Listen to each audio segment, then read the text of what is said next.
Chapter 61. Controlling the Rhythm. Kingswood Camp, Greene Camp. After bidding farewell to Queen Cersei, Greene learned about Jaime's whereabouts from the clan soldiers. It turns out that Jaime has been teaching Princess Myrcella how to ride recently. When the two were alone together, Greene felt that Cersei's interest in teasing him was growing, and he needed Jaime as a shield. Queen Cersei knows that beauty is her most powerful weapon and is extremely talented at casting honey traps. Greene knew in his heart that Queen Cersei was using her beauty to win over his body and mind. As Greene continues to achieve various feats, big and small, the level of Queen Cersei's beauty trap also increases. Queen Cersei is using her own way to control Greene step by step so that she can reuse him with confidence. The mature Greene believes that any other young man would have been spoiled by Queen Cersei's beauty trap. Greene will not forget his original intention. He needs to control the rhythm in his own hands.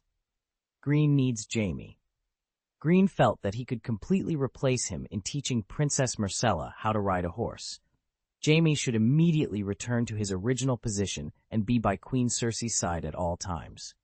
King Grim immediately used the Highgarden messenger problem as an excuse to obtain Queen Cersei's consent and released some of the Lannisters' red robes to expand the outer cordon together with Kleb's blue robes.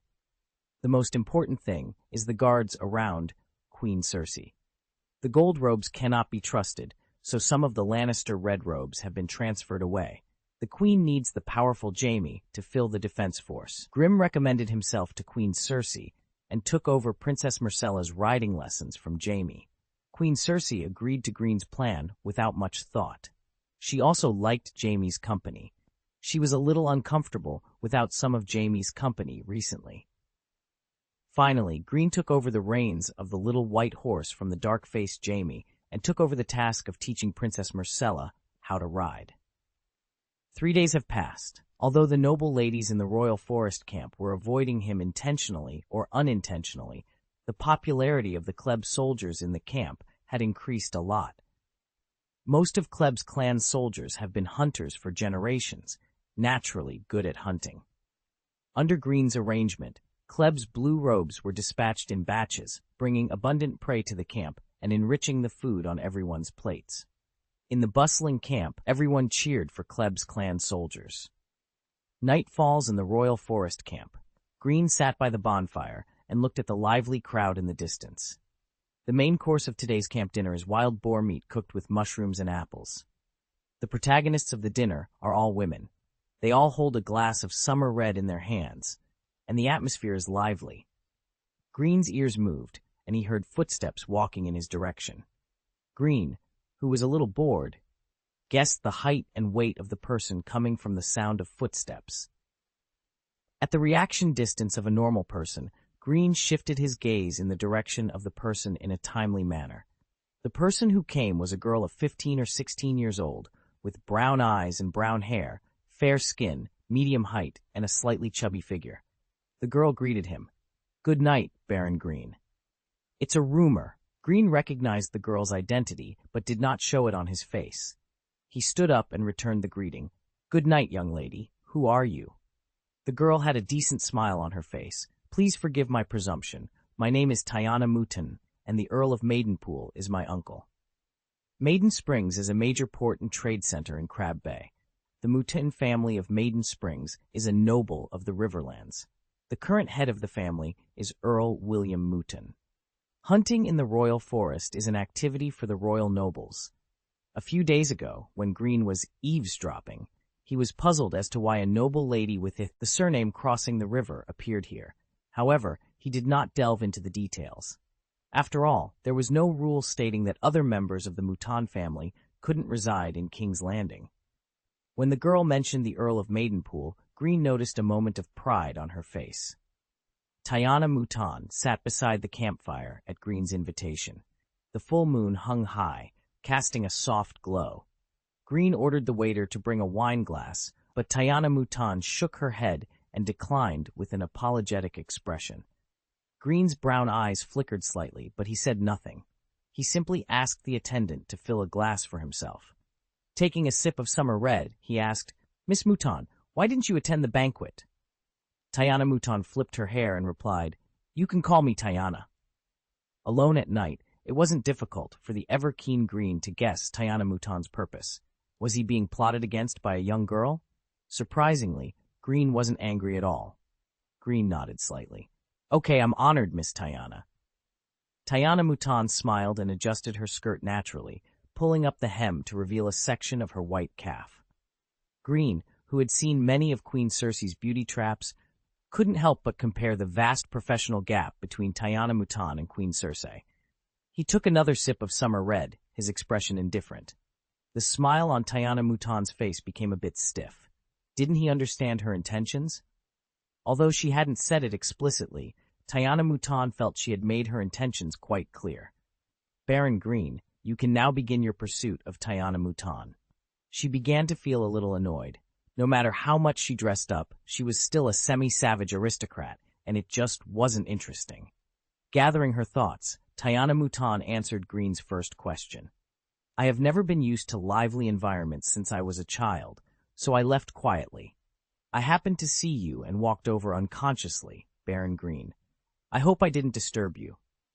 Greene shook his head slightly and answered professionally, "It doesn't matter, Miss Tayana. You are free in the camp, and the guards will ensure your safety." Tayana Mouton had no choice but to thank him in advance. Greene was the prey targeted by Tayana Mouton. Given the royal noble's inherent impression of the Crabclaw Peninsula, her plan succeeded easily. However, upon closer inspection, her plan was actually full of loopholes. If no one cared, no one would investigate. Greene thought more deeply. The Crabclaw Peninsula had no allies. The North, who were also descendants of the ancestors, might be naturally close to the Crabclaw Peninsula, but the distance between the North and the Crabclaw Peninsula was too great. Greene's options as the future keeper of the Crabclaw Peninsula had always been limited. Chapter 62. Petter's Sword Skills. In the minds of most people, the Crabclaw Peninsula is a backward and barbaric region, and Greene is seen as a semi-savage noble from there. Perhaps this is why Tayana Mouton felt her Mouton surname was more noble compared to Greene's. She believed that by simply beckoning him, Greene should feel grateful and honored and obey her without question. Greene, however, saw through Tayana Mouton's immature tactics. To him, her attempts at manipulation were as laughable as trying to wield a war hammer in front of King Robert. Greene suppressed the urge to draw his sword. He often felt that he had been influenced by the straightforwardness of the soldiers he commanded. He rubbed his jet-black hair and raised his hand to stop Tayana Mouton from speaking. "Miss Mouton, I would like to know if your behavior is directed by Earl William of Nunwell Town, or if it is your own doing," Greene asked. Tayana Mouton, interrupted and filled with anger, also felt a pang of fear. Did he already know something? Her first instinct was to flee. "Baron Greene, I don't quite understand what you mean. It's getting late." Greene's expression hardened and his eyes sharpened. "If this is Earl William's idea, I will take it as a declaration of war." Greene, intending to teach Tayana Mouton a lesson, continued, "Perhaps it's the Mouton family heritage?" The Mouton family, overestimating their capabilities, once united with some small families to conquer the Crabclaw Peninsula. The weak red salmon was killed by the Crabclaw Peninsula. If the Long family had not intervened, the Mouton surname would have disappeared long ago. "How dare you insult our family?" Tayana Mouton retorted angrily. "Isn't your behavior wrong?" Greene's tone was cold. Tayana Mouton opened her mouth to respond, but found herself speechless. Greene waved his hand dismissively. "It's getting late, Miss Mouton. Please go back and rest." Tayana Mouton worried that she had caused a significant problem, but reassured herself that it was unlikely. Although Baron Greene was indifferent to others, he did not seem like someone who would make a fuss over a minor issue. There wouldn't be a war between the two families over this matter. With this thought, she breathed a sigh of relief and calmed down. Realizing that any chance with Greene was now impossible, Tayana Mouton felt a pang of regret. Men who inherited their family titles at a young age and were unmarried were rare. She reflected on her overconfidence and how it had kept her from seriously observing Baron Greene, an outlier on the Crabclaw Peninsula. He was not the favorite of Queen Cersei that everyone claimed him to be. Tanaya Mouton learned a valuable lesson from this incident. She felt a bit sorry for Greene and, with a slight curtsy, nodded to him in farewell. Greene's brown eyes followed her retreating figure as he pinched his chin in thought. The next day, at the Prime Minister's tower in the Red Keep, Duke John was still recovering from his worries about the kingdom's affairs. After resting for a few days, he returned to his study to deal with the accumulated government work. Peter assisted Lord John, offering advice from time to time. While Lord John was busy, a squire came to report that Lord Stannis was requesting an audience. Surprised by Stannis's sudden appearance, Lord John ordered his attendants to let him in. Soon, Lord Stannis entered the Hand's study, his expression as stern as ever. Lord Stannis entered the room with a stern demeanor, his eyes fixed on Prime Minister John. He did not wait for an invitation to sit, a testament to his rigid adherence to protocol and disdain for unnecessary pleasantries. Petter, standing nearby, observed the scene with a slight, secretive smile playing on his lips. "Prime Minister John," Stannis began, his voice cutting through the silence, "I heard about the investigation. On my way here, I learned that you assigned such an important matter to Janos. That greedy, incompetent fool." John put down the document he was reading with a thud and looked at Stannis with weary eyes. "Stannis, is this why you returned so suddenly?" Stannis snorted. "Why are you allowing rumors that slander the Queen to spread unchecked in the Queen's quarter?" John's lips trembled, but he said nothing. "And where is Renly? As the Minister of Justice, he should know the gravity of slandering the royal family without evidence," Stannis continued, his gaze growing sharper. "Is there some dirty conspiracy at play here? It's absurd that this matter was left to a mere Queen's Affairs officer. The royal ministers are proving to be utterly incompetent." Stannis had already inspected the Queen's quarter and reviewed the execution files at the sheriff's office. Greene, ever diligent, had Leighton meticulously document each criminal's offenses, including those who slandered the royal family. The files were detailed, almost excessively so, but Stannis read every word carefully. Even he, known for his strict standards, nodded in approval. Baron Greene showed a keen understanding of the law.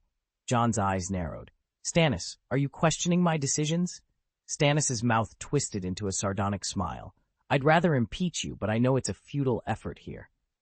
John's chest heaved with rising anger. "Stannis, the kingdom cannot be governed by laws alone." Stannis stood tall, his voice unwavering. "Prime Minister, what else is needed to govern the kingdom? Should we rely on arbitrary power to convict based on a song? Should a murderer be pardoned simply because he sings a tune from Crabclaw Peninsula and becomes Baron Crab? Do you think Renly isn't incompetent enough, and you want to make him appear even more so?" "Stannis, you are too rigid. This isn't just a legal issue, it's politics." John's voice was strained, and sweat beaded on his forehead. Stannis snorted again. "Prime Minister John, you are treating the kingdom's laws as your private property, and I will not stand for it." John began to cough violently. Petyr, who had been silent until now, rushed to his side, but John waved him away stubbornly. Petyr then spoke up, trying to mediate. "Honorable Duke Stannis, Baron Crab is just a minor figure from the Crabclaw Peninsula. He won't affect the justice of the law, and the Prime Minister will not pursue it further." Stannis frowned, his eyes piercing. "Because he is a so-called minor figure, he can act with impunity? Let me tell you, there are no small or large people before the laws of the kingdom. As the Royal Minister of Finance, you should understand that even a small leak can sink a great ship. Petyr, is this how you manage the kingdom's finances?" Petyr opened his mouth, but found himself at a loss for words, standing there with a slightly embarrassed expression. John coughed a few more times, his voice weak. "Petyr, please step back."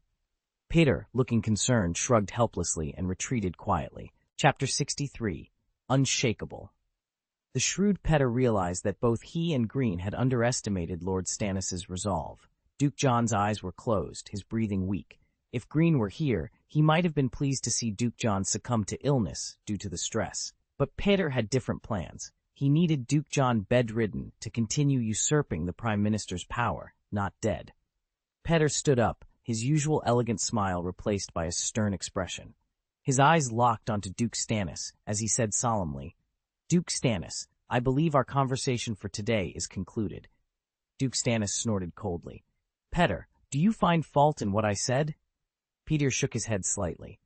Duke Stannis, I am merely the finance minister.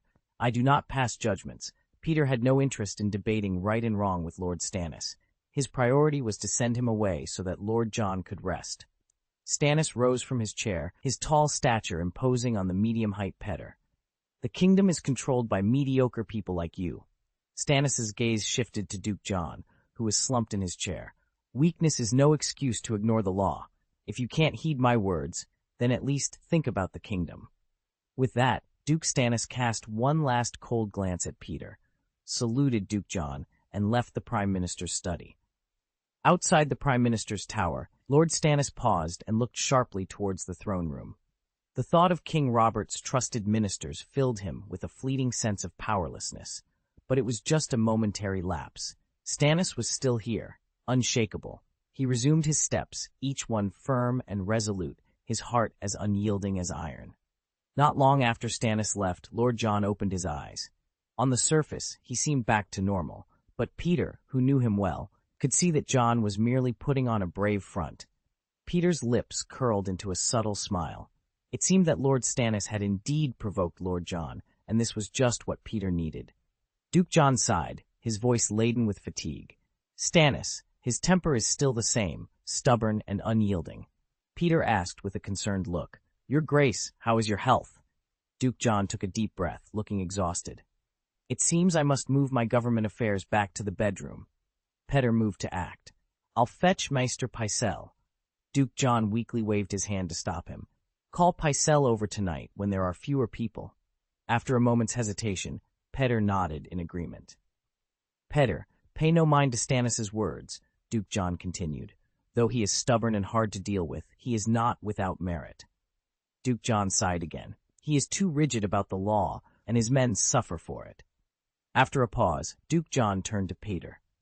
Many believe that King Robert favored his younger brother by giving Storm's End to Renly, while Stannis, who had done great service, was overlooked. There is a reason for this. If the Stormlands were handed to Stannis, his harshness would soon throw Baratheon's vassals into chaos. The kingdom needed stability at that time. According to King Robert, sending the ill-tempered Stannis to Dragonstone was the best option. Surrounded by the sea, he could do as he pleased without causing trouble. Unfortunately, given King Robert's temperament, he did not take the time to comfort Stannis later on, and the Baratheon brothers almost. Peter, I tell you this because I hope your eyes can see something deeper. Peter placed a hand on his chest, nodded, and said respectfully, Yes, your majesty, I will remember your teachings. In the forest, an officer in a gold robe named Stepan had an accident. In a corner of the camp, Greene glanced at the bloody body and frowned slightly. The first thing Greene did was issue a hush order. Although Stepan's death was an accident, it was still a death, and if word spread, it could easily cause panic. Did he get drunk and wander into the jungle by himself? Greene asked. A man in a golden robe responded, Yes, sir. Stepan was very strong and had excellent swordsmanship. Although he drank too much, we didn't think it was serious enough to stop him from leaving the camp. Yes, he always had a good tolerance for alcohol. He used to sober up after a walk, another added. None of us expected him to go deep into the forest alone, someone else chimed in. Greene's eyes narrowed as he asked, How did you find him? Was he still alive when you did? A Lannister man in red robes replied loudly, Lord Greene, our team discovered him. According to your orders, we were responsible for the security patrol in that area. Greene nodded slightly. You did a good job. Tell me what happened at that time. We rushed over immediately after hearing the noise, but when we arrived, Stepan was already dead. There was blood everywhere. He was almost unrecognizable after being attacked by a wild boar. Greene nodded and turned his attention back to the body on the ground. He had had a few brief interactions with Stepan and remembered him as tall and strong. By this time, Greene had concluded that the drunken Stepan had been attacked and killed by a wild boar. He shook his head slightly, thinking it was a pity. Stepan was not very old and was already a mid-level officer. His future in the garrison had seemed promising. One should never enter the forest while drunk, even if... King Robert's name suddenly flashed in Greene's mind. Your Highness the Queen. Your Highness the Queen. Your Highness the Queen. Hearing movement in the distance, Greene stopped his thoughts. Queen Cersei, escorted by Jaime, was walking in his direction. These two are out for a picnic again. Everyone saluted, and Greene stepped forward to report Stepan's death to Queen Cersei. Leave the rest of the matter to the garrison and let them handle it themselves, Queen Cersei said, glancing sideways at Greene. Was Stepan strong? Greene's heart skipped a beat. I have been in contact with him. Stepan was as strong as an ox. Queen Cersei stared at the bloody body, her beautiful eyes a little brighter than usual, but her face showed no abnormal expression. Chapter 64, Rose Avenue, King's Landing, Queen's Quarter. In a house near the police station, Greene's young housekeeper, Leighton, was speaking with a robust man. Captain Rattle, you'll stay here for now. Mr. Greene will have new arrangements when he returns, Leighton said. After receiving Greene's messenger crow, 20 soldiers from the Survey Corps arrived in King's Landing as ordered. Rattle, who appeared to be in his 30s, was the captain of this survey team. Rattle nodded, habitually glancing around the surroundings. Leighton, thank you for the welcome. What do we need to do during this time? Leighton approached Rattle and lowered his voice.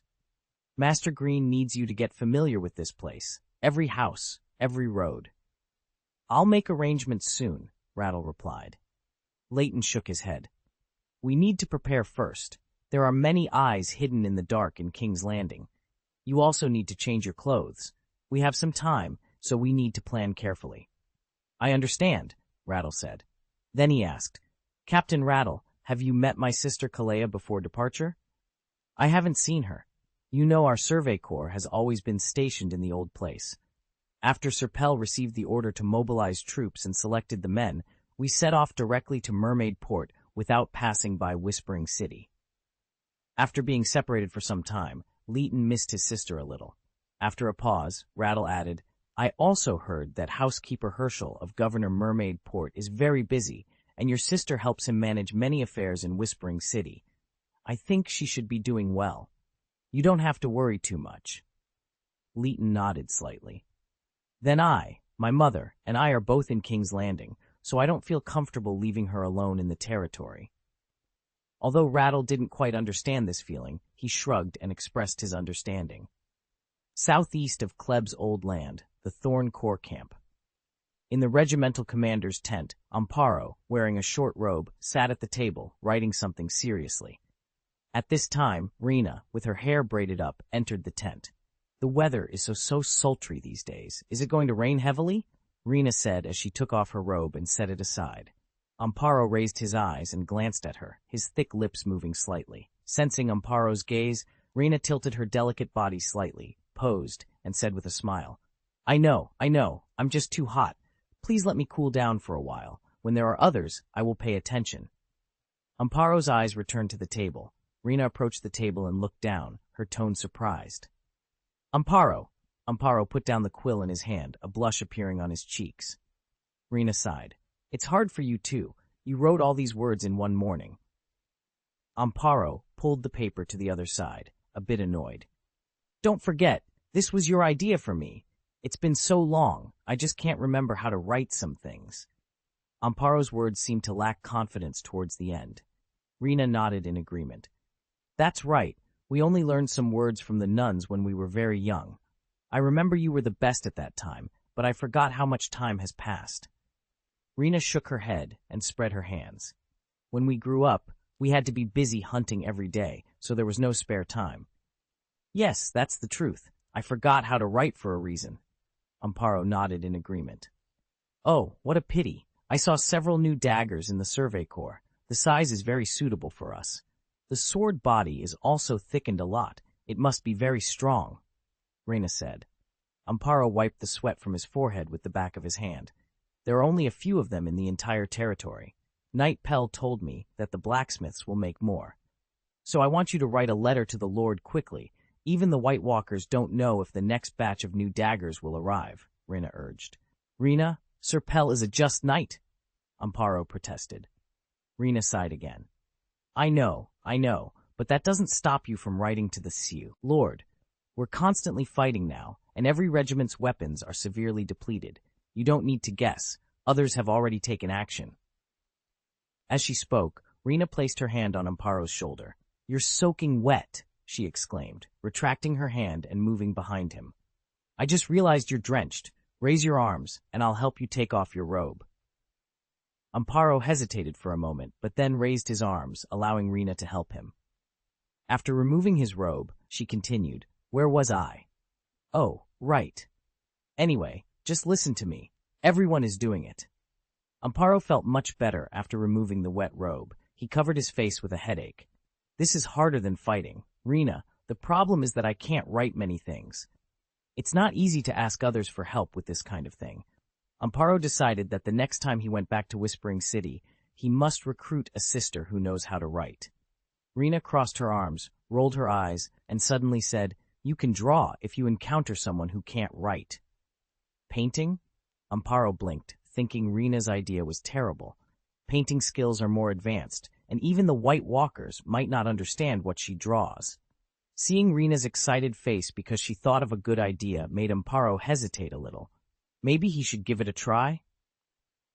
The day before the Royal Forest hunt ended, Greene took his clan soldiers and left the Royal Forest camp quietly. After Greene left, Jaime took over the guarding of the Kingswood hunt. Greene, who set out early in the morning, entered Rose Avenue near noon.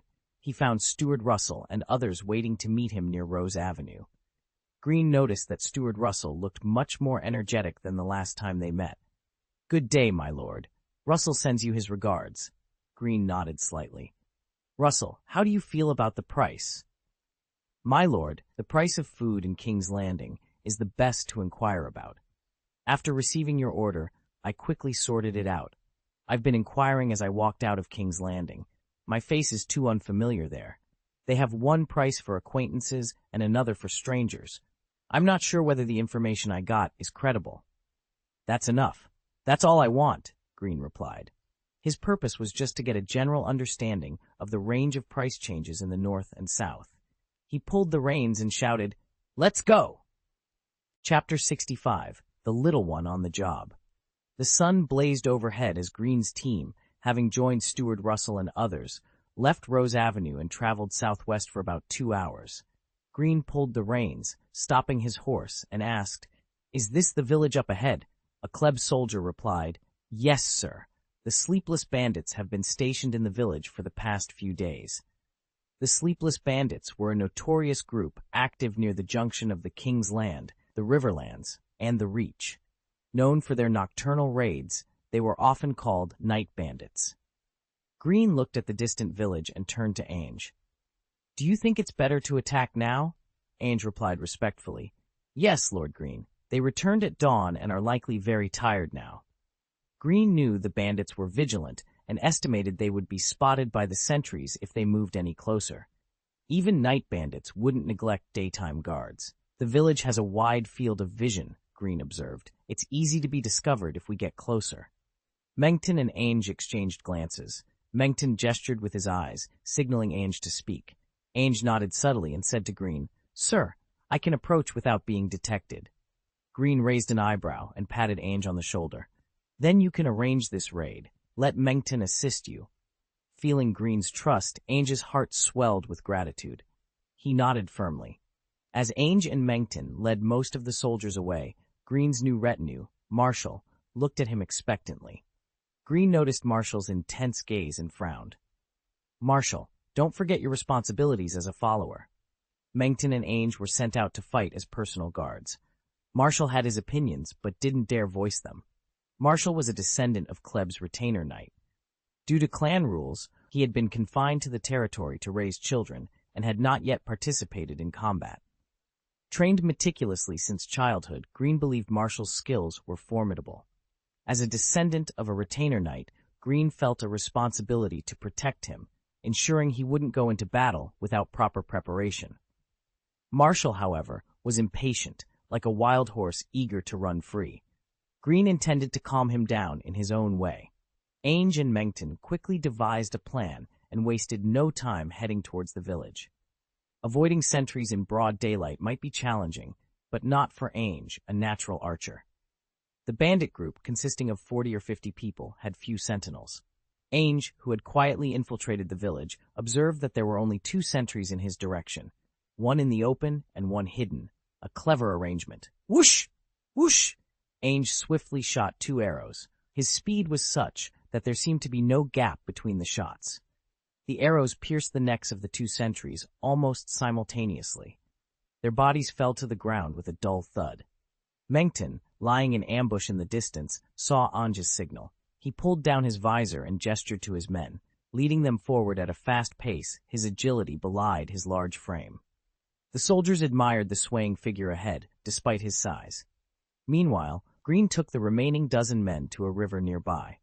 He instructed Marshall to water the horses and found a shady spot to sit down.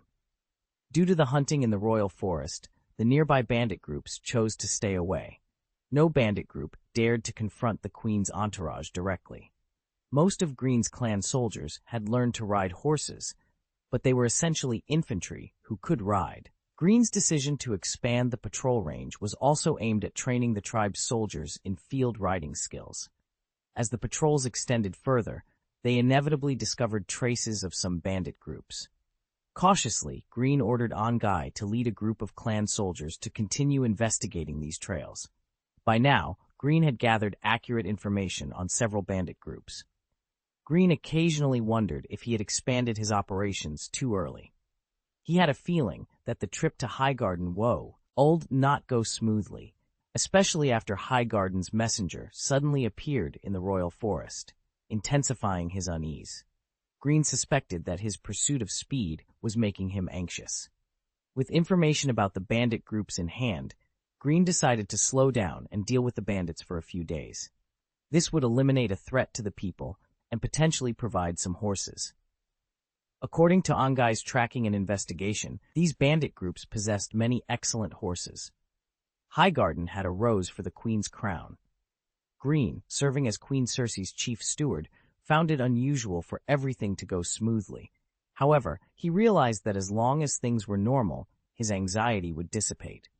Greene smiled broadly, thinking, everything is difficult at the beginning. Hey, it's difficult in the middle, and it will be difficult later on. Just get used to it. With a bang, Mengton's broad body crashed into the wooden door, shattering it.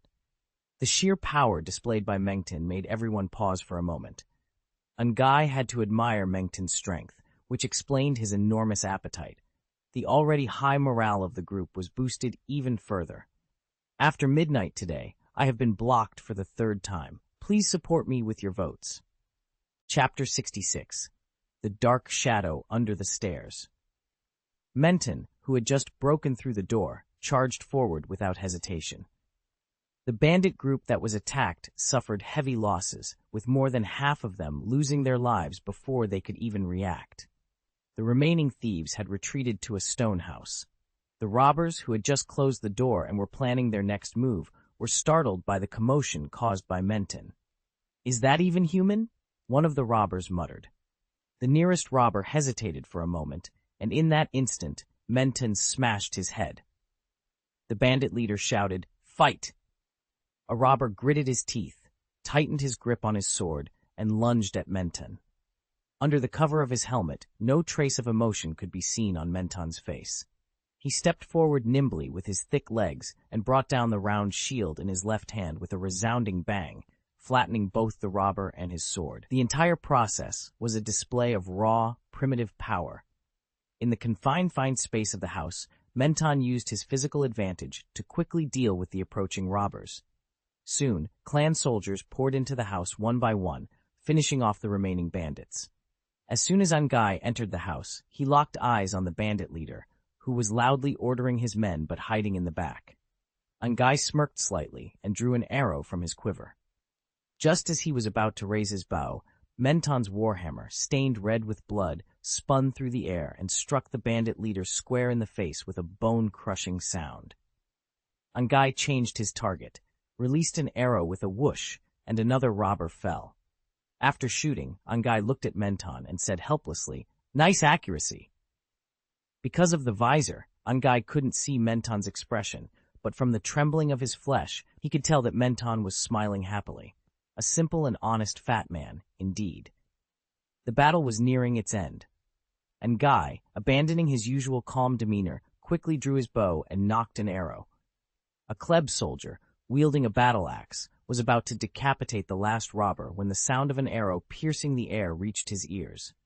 The robber clutched his neck, blood gushing from his mouth, and fell to the ground. The axe-wielding soldier grunted and glared at Ongai with a dangerous glint in his eyes. Ongai quickly made a gesture of drinking, and the soldier nodded slightly before looking away.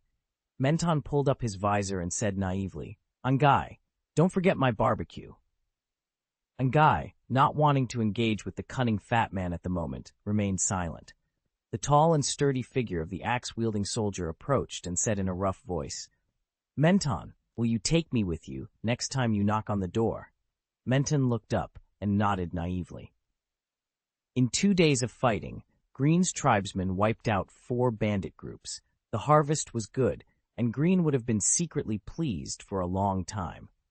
He was still happy, but now that he had been with the wealthy Lannisters for a while, this level of success no longer brought him the same pleasure as before. Greene's appetite for success continued to grow. After a day of rest, the Greenes, each mounted on a strong horse, re-entered Rose Avenue, holding high the Kleb tribe flag, and headed south. Red Keep, Prime Minister's Tower. Duke John, lying on the hospital bed once again, was about to speak when he felt a tickle in his throat and couldn't help but cough violently. After calming down for a while, Duke John said in a hoarse voice, "Peter, this time I'm afraid I have to lie down a little longer." Peter comforted him, "Your Grace, you will get well soon. You have to believe in Maester Pycelle." Duke John whispered, "Yes, Pycelle's medical skills are superb." After a moment of silence, Duke John asked again, "Where is Stannis?" Peter's face looked a bit helpless. "After Duke Stannis said goodbye to you, he left King's Landing with his people. I think now." Peter spread his hands and continued, "He would be on the ship returning to Dragonstone." Duke John sighed weakly. This stubborn stag. Peter tried to comfort him once more. "Everyone knows the character of Lord Stannis. Don't always take his words to heart. You have your own difficulties. Others are not the king's hand. They don't understand you, and may even misunderstand you. It's all normal." Peter was adept at observing details. Although Maester Pycelle acted normally, the brief change in his expression did not escape Peter's notice. He thought to himself, "I really underestimated the impact of Lord Stannis. Lord John's health is not looking good this time." Peter's comfort was sincere. It was not in his interest for Duke John to die just yet. Peter's voice was very gentle. "I think you've long been used to it." Peter's words seemed to improve Duke John's complexion. "Peter, starting from tomorrow, you can come directly to the Prime Minister's tower." Peter raised the corners of his lips, nodded towards Duke John, and said respectfully, "Your Grace, I am deeply honored to be able to serve you." "Go and rest," Duke John said, raising his hand slightly, waving it with difficulty, and weakly lowering his eyes. As Peter left Duke John's bedroom and walked down the stairs, the corridor was dimly lit and deserted. Suddenly, a white, chubby hand appeared and took hold of Peter's arm. Peter's gray-green eyes trembled slightly, but he instantly recognized the owner of the hand. Peter followed the force and moved closer, his hands naturally finding their place on the black-clad figure's waist. He spoke in a low, hoarse voice. "My Lysa." The shadowy figure was Lysa Tully. Lysa Tully came from the Tully family of the Riverlands and was the wife of Jon Arryn, Duke of the Eyrie and Hand of the King. Although Lady Lysa Tully lowered her voice, she could not hide the joy in her tone. "You always think of me first, my Peter." As my vision adjusted to the darkness, I could see Lady Lysa Tully's blue eyes, a trait of the Tully family. She had long, fluffy, reddish-brown hair. After giving birth to Lord John's only son, Robert Arryn, her body had begun to gain weight. At 31, Lysa Tully had a bloated figure, and although her cheeks were powdered, she looked 10 years older than her actual age. At this moment, Peter only had eyes for Lysa Tully, as if he were staring at the most cherished treasure in his life. Lady Lysa Tully loved Peter's charming eyes the most. Every time she saw them, she was utterly captivated. Intoxicated with love, Lady Lysa Tully had completely forgotten where she was, and her chubby white hands slipped into Peter's robe. Peter lowered his gray-green eyes, raised the corners of his lips, and glanced at the short Lady Lysa Tully. Although he suppressed his voice, it was full of affection. "Lysa, don't make too much noise." Chapter 67, Rose Avenue 2. The gasping became heavier as Lady Lysa Tully, looking confused, lifted her skirt at the waist. Petter Baelish reached out to stop her. "Lysa." Petter's magnetic voice seemed to awaken a glimmer of reason in her. He raised the corners of his lips, his face showing a touching love. "Lysa, come with me." Hidden deep in Petter's heart was cold reason. He played different roles in front of different people, always choosing the one most beneficial to him. No matter how impulsive he felt, he would never do anything near the stairs of the Prime Minister's tower. He didn't tell Lysa that this place was inappropriate because he was always reluctant to reject her love. "There's a room over there that can match your beauty, my Miss Lysa," Petter said, his elegance still intoxicating. Lysa's cheeks turned redder. In her heart, she would always be Miss Lysa Tully of Riverrun. She believed he loved her deeply and that they would eventually be together. Shyly, she placed her chubby hand gently on Peter's outstretched palm. Peter's eyes trembled slightly. "Peter, you haven't come to see me for several days," Lysa complained, though her tone was more shy than accusatory. Given her current age and appearance, her expression, movements, and tone seemed inconsistent, but Peter's face still showed unchanging love. Peter held Lysa's hand tightly. "I am doing this to protect our future. For you, Lysa, I can endure it." Lysa thought of how Peter had kept a low profile by her husband's side for more than 10 years because of her. She knew very well that Peter never liked this and suffered silently for her sake. Her heart was filled with love, and she didn't know how to repay his affection. This was all she could do now, and she felt dwarfed by his sacrifice.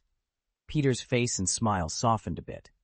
After a while, Lysa glanced down. "My little finger is very lively today," she said, using a private term of endearment. But when Petter heard "little finger" from her mouth, his smile stiffened for a moment. Petter put his arm around Lysa and took a step forward. "My Lysa, you may not be able to sleep peacefully all night long." "Petter, my night, I like to sleep in." Elsewhere in the Red Keep, Varys stared at a note in his hand.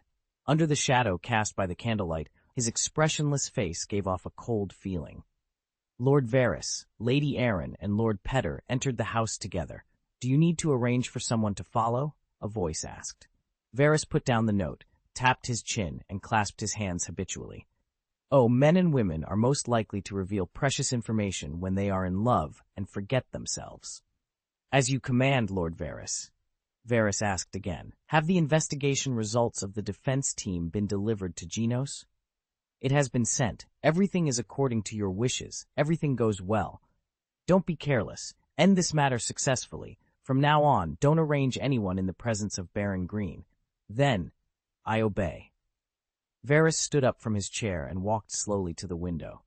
"No need to doubt, there are always some strange people in this world. Lord Varys, I am worried about the future."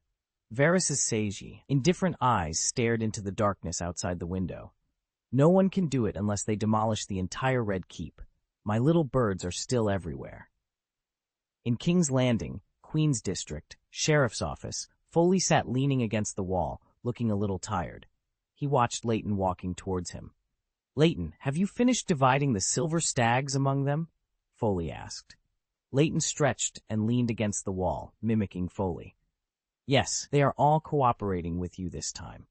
Although there is no Lannister red robe to help this time, it is easier."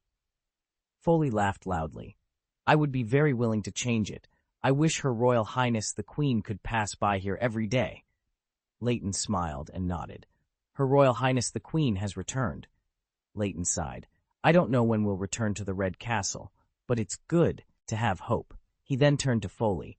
"How is their training going?" Foley shook his head. "I can only say they're quite obedient." "Foley, they're not from the Crabclaw Peninsula. The people they'll deal with in the future are different," Leighton reminded him. Foley nodded helplessly. "Don't worry, Leighton. I'm just bored and miss Whispering City a bit." Leighton shrugged. "I miss it too. I haven't hunted in a long time. It's so peaceful here that I'm not used to it." "Do you think Mr. Bithma Greene will encounter trouble in the south?" Foley asked. Leighton thought seriously for a moment. "I don't think there will be any major trouble. After all, Lord Greene is visiting in the name of Her Royal Highness the Queen." Foley leaned closer to Leighton and lowered his voice. It's hard to say. Leighton looked at Foley with doubt in his eyes. The trouble isn't with other people, but with Mr. Greene. The Reach, Rose Avenue. The Greenes walked south along Rose Avenue. As they got closer to Highgarden, they encountered many patrols from the Reach. Greene frowned slightly. The high-quality armor worn by the soldiers in the Reach caught his attention. Each patrol consisted of 12 to 15 cavalry, and every soldier was clad in full-plate armor. The Reach had a large population and was very wealthy. This was Greene's first impression of the region. As noon approached, the Greenes slowed down, preparing to find a place to rest. Not long after, Guy, who was scouting ahead, rode back to the group. "Lord Greene, there's a village ahead. A noble lady is distributing food to the villagers," Guy reported. "Free food?" Menton Weisshai's interest was piqued. "Is there a flag? Can you see what the noble lady looks like?" "I didn't see a flag. I kept my distance to avoid causing any misunderstandings. She was a young lady with brown hair and a green dress," Guy replied. Greene raised his eyebrows and pulled the reins. "We won't go into the village. Is there a suitable place to rest ahead?" "Not going into the village? Is he doing this to avoid interfering with the villagers receiving food?" Lord Greene is always so considerate. And Guy immediately responded, "There's a trail to the right ahead. Follow it for a while, and there will be a small river. It's a good place to rest." Greene nodded slightly, waved his hand, and said loudly, "Let's go!" Chapter 68, Rose Avenue. Upon arriving at the river, the first thing everyone did was boil water. The soldiers of Kleb's clan had unknowingly adopted some of Greene's habits, such as drinking boiled water. According to Menton Weisshai, boiling water and meat makes them delicious. Greene's lunch consisted of Reach horse sausage and white bread. As he chewed the sausage, his mind wandered to the Reach. Based on the intelligence he had gathered and his careful observations along the way, Greene realized that the Reach was incredibly powerful. As long as there were no internal issues within the Rose family, their resources would allow them to eliminate all their opponents if a war broke out. Greene was simply making a rational analysis. He wasn't one to scare himself unnecessarily. After finishing the last bite of sausage, Greene clapped his hands and stood up. "Crabclaw Peninsula is not weak either, because I'm still here," he thought to himself. After a brief rest at noon, Greene and his party set off on Rose Avenue again, heading towards Highgarden. Menton Weisshai, with his beast-like intuition, noticed a change in Greene's aura. The usually reserved and humble Greene now seemed a bit arrogant, reminiscent of Jaime Lannister when they first met. Greene was adjusting to his new persona. In the Reach, his behavior would be slightly different than before. At a young age, he had defeated a coalition of 20,000 savages with just 1,000 soldiers and reclaimed the old lands in one fell swoop. Externally, he was a favorite who could represent Queen Cersei. He was proud and arrogant, paying no attention to so-called famous generals like Landau. He only admired the Duke of Highgarden. Since childhood, Greene had admired the military talents of Duke Mace Tyrell. The leader of Highgarden, Duke Mace Tyrell, had an artistic and profound military command ability that only the new Greene could understand. Others might not understand, but Greene did. He nodded to himself, "This is me." The next day, while traveling, Greene saw a carriage parked on the side of the road not far away. As they got closer, the golden rose emblem on the carriage came into view. And Guy approached Greene and said, "This is the same carriage I saw yesterday when the brown-haired lady was distributing food to the villagers. This carriage was parked nearby." Greene nodded slightly and raised his hand to signal everyone to slow down their horses. He had deliberately avoided a possible meeting yesterday, but now he was certain it was no coincidence. Greene shook the reins and, surrounded by his clan soldiers, approached the Golden Rose carriage parked by the roadside. He raised his eyebrows as he noticed the carriage wheels had sunk into the mud. "All right, let's make use of this situation," he thought. Having already seen the Golden Rose crest of the Tyrell family, Greene had no reason to ignore it. There were 4 people standing next to the carriage. From their attire, Greene guessed they were 3 maids and a groom. And Guy's eyes moved, and he whispered to Greene, "Lord Greene, I saw at least 4 guards yesterday, but they are gone now." Greene nodded slightly. He dismounted, handed the reins to the servant marshal, and walked towards the carriage. Greene's group and their horses made quite a noise. The people beside the carriage had already noticed them and were glancing in their direction. Greene stroked his chest and saluted the carriage. "Good day. I am Baron Greene Kleb, Her Royal Highness the Queen's Chief Affairs Officer. I am here to visit the Duke of Highgarden on behalf of Her Royal Highness the Queen." Seeing Greene's courtesy, everyone stepped aside, nodding and standing respectfully. There was a slight movement in the carriage, and a maid immediately stepped forward to open the door. A very beautiful girl slowly got out of the carriage, slightly lifting her skirt. She had soft, light brown curly hair, a graceful figure, and fair skin. The girl's skin seemed to glow in the sunlight. Her gentle, clear brown eyes, reminiscent of an elk's, looked at Greene. "Good morning, Baron Greene Kleb.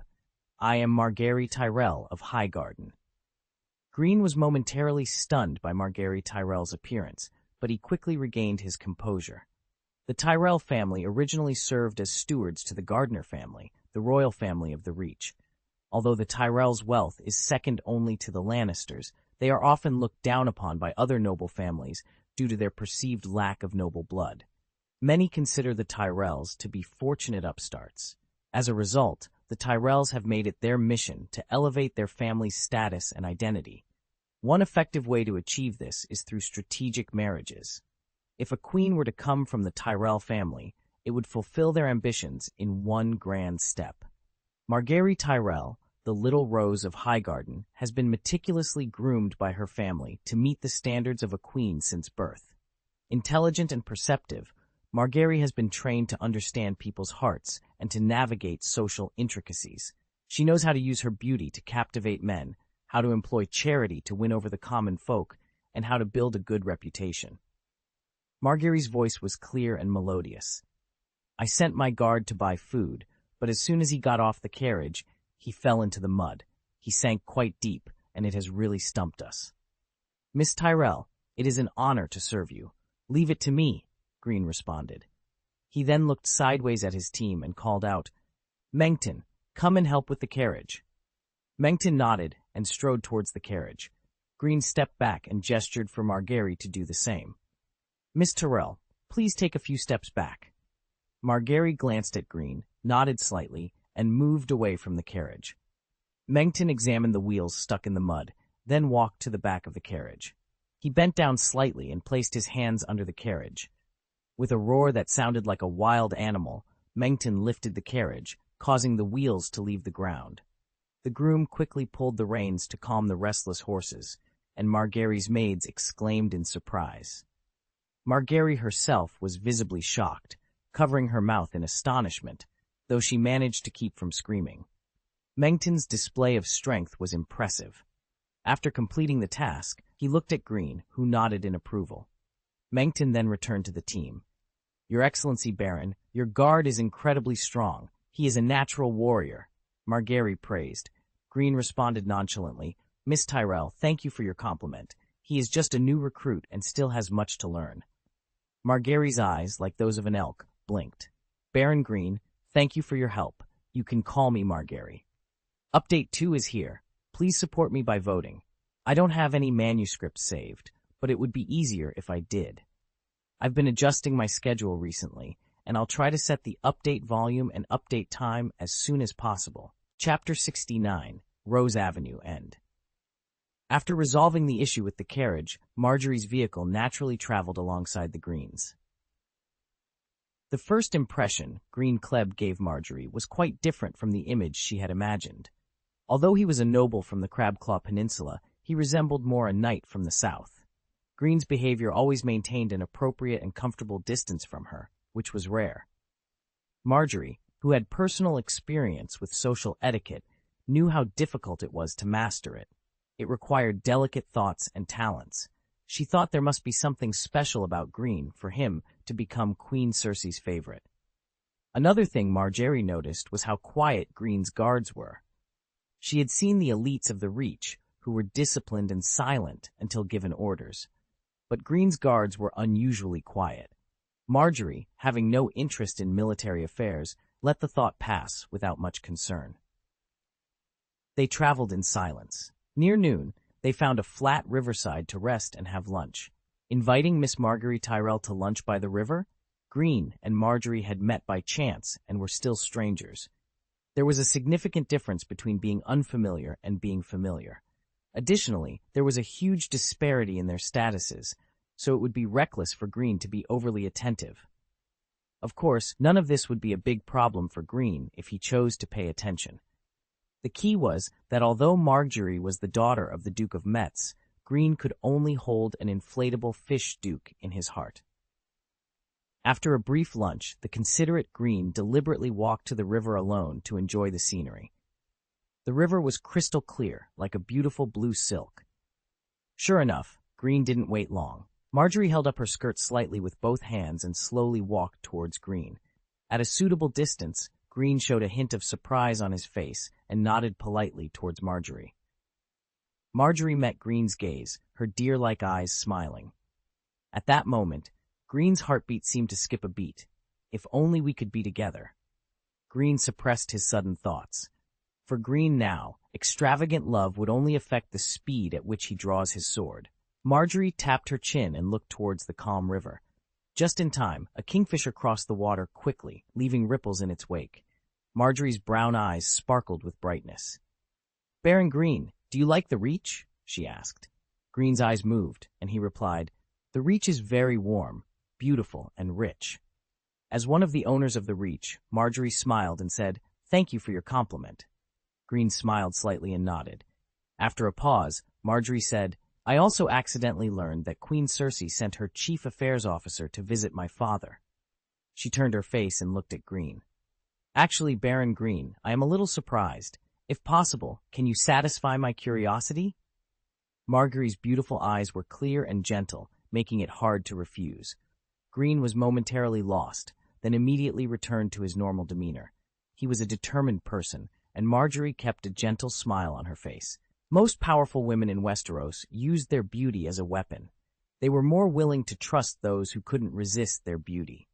Because of his determination and maturity, Greene had a strong resistance to the destructive power of beauty. Not only out of trust, but also out of basic courtesy, Greene wanted to support her. Under the training of Queen Cersei, Greene's acting skills had been improving and becoming more comfortable. Greene sighed secretly. It wasn't easy for him either. Greene's brown eyes moved slightly. He coughed dryly and replied, "Miss Marjorie, although this needs—" After meeting the Duke of Metz, it was no longer a secret. The Duke of Metz is your father. I wanted to tell you directly in advance that it is not a big problem. Because of Greene's words, Marjorie's bright brown eyes seemed to sparkle with the pleasure of having their secrets to strength. Herod. Greene lowered his voice. King Robert, who is skilled in battle, has always been concerned about the safety of the kingdom, so he had to focus his main energy on military affairs. A person's energy is limited. King Robert had no choice but to neglect contact with the major families. For the sake of the kingdom, the benevolent Queen Cersei wants to undertake these kingdom affairs for His Majesty the King. Starting this year, she will successively send envoys to visit the major families to deepen the friendship between the royal family and the major families. Marjorie was an excellent listener, and when she saw Greene lowering his voice, she also made a gesture of listening. Could this still be said about King Robert's great achievements? After Greene finished speaking, Marjorie's beautiful eyes blinked, as if she was digesting what she had just heard. Greene added, "I recommended myself to Her Majesty the Queen for this mission. I heard that the swordsmen in the River Bend have superb sword skills, and I have always wanted to have the opportunity to see them." Greene even informed Marjorie of his private purposes. Did we all guess wrong? But Grandma? Marjorie didn't have time to think about it, and first thanked Greene for being honest with her. Afterwards, the two of them changed the topic in a tacit understanding. Marjorie took the initiative to find a topic and introduced some of the customs and traditions of the Reach to Greene. Greene was thinking that the daughter of the Duke of Metz took the initiative to find a topic to chat with him for a while. Is this a reward for Marjorie's honesty to Greene? Sometimes, the truth is not important. They are all just for their own purposes. No one can guarantee that there will be a similar meeting next time. If you have a little more patience, the next time you meet will still be pleasant. As a member of the top nobles in Westeros, Margaery Tyrell doesn't have to be so delicate. On the other hand, Queen Cersei always goes her own way, and few people are particularly dissatisfied. The nobles of Westeros have long been accustomed to the distinction between high and low blood, and they recognize each other. However, compared to Queen Cersei's domineering side, Margaery Tyrell's affinity is easier to win people's hearts. Not long after Greene and Margaery set out in the afternoon, they met the guard sent by Margaery to buy food. Greene and Margaery parted ways. Greene led his clan soldiers and continued to march in the direction of Highgarden. Riding on his horse, Greene pinched his chin, hoping that today's behavior would reduce some obstacles for his next trip to Highgarden. Sorry, the update is late today. I will update it tomorrow. Chapter 70. Illegitimate Child. Night had fallen over King's Landing, and the Stinky Fish Tavern near the Blackwater River Pier was bustling with activity. It's true, my grandfather saw a mermaid, declared a bald, middle-aged man with drunken eyes and a flushed face.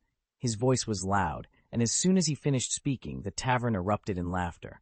Ha ha! Listen to this drunkard spouting nonsense! Ha ha! Only the White Walkers would believe the lies of a drunkard. People call him Drunkard Jack. I heard his family even owned a sea-boat once. Forget it. Where did you hear that from? Don't believe any of the nonsense you hear here. Ha ha! Not necessarily. Drunkards sometimes tell the truth. A skinny man with a pointed face suddenly spoke up loudly. I believe him. Everyone was stunned for a moment before bursting into laughter again. Ha ha! Isn't this smart, Dick? Ha ha! Clever? Shush! Has he gotten rich? Dick used to wear ragged clothes, but look at him now. Several people tilted their heads to get a better look. Maybe his sister met a generous man. What do you mean? One of them asked, lowering his voice.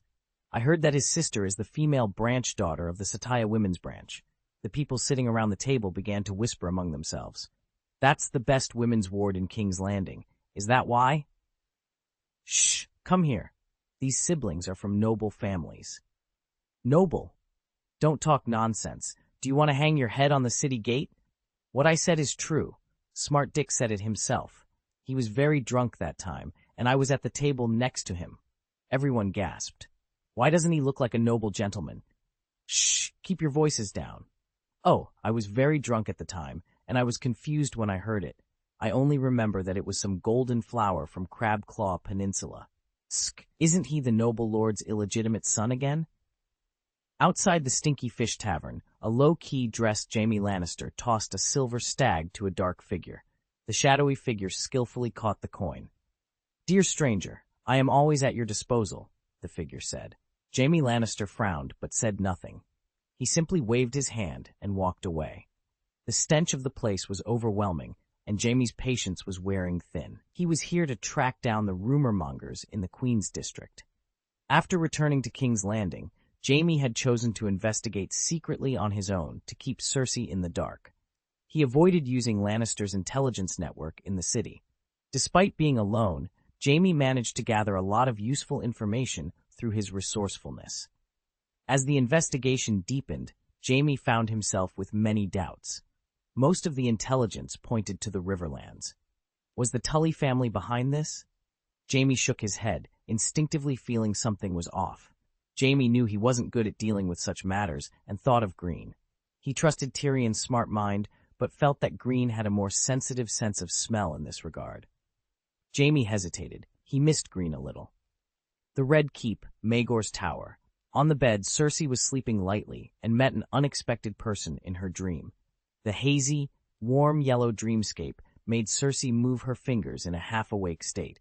After a soft moan, her chest rose and fell. After a long time, Cersei's eyelids fluttered, and she slowly opened her beautiful eyes. Her green eyes seemed to be covered with a layer of moisture. Queen Cersei left the bed and put on a robe. After taking a sip to quell her thirst, she walked to the window holding the wineglass. Since returning from hunting in the Kingswood, Cersei had noticed that Jaime often left the Red Keep at night. Ha, men.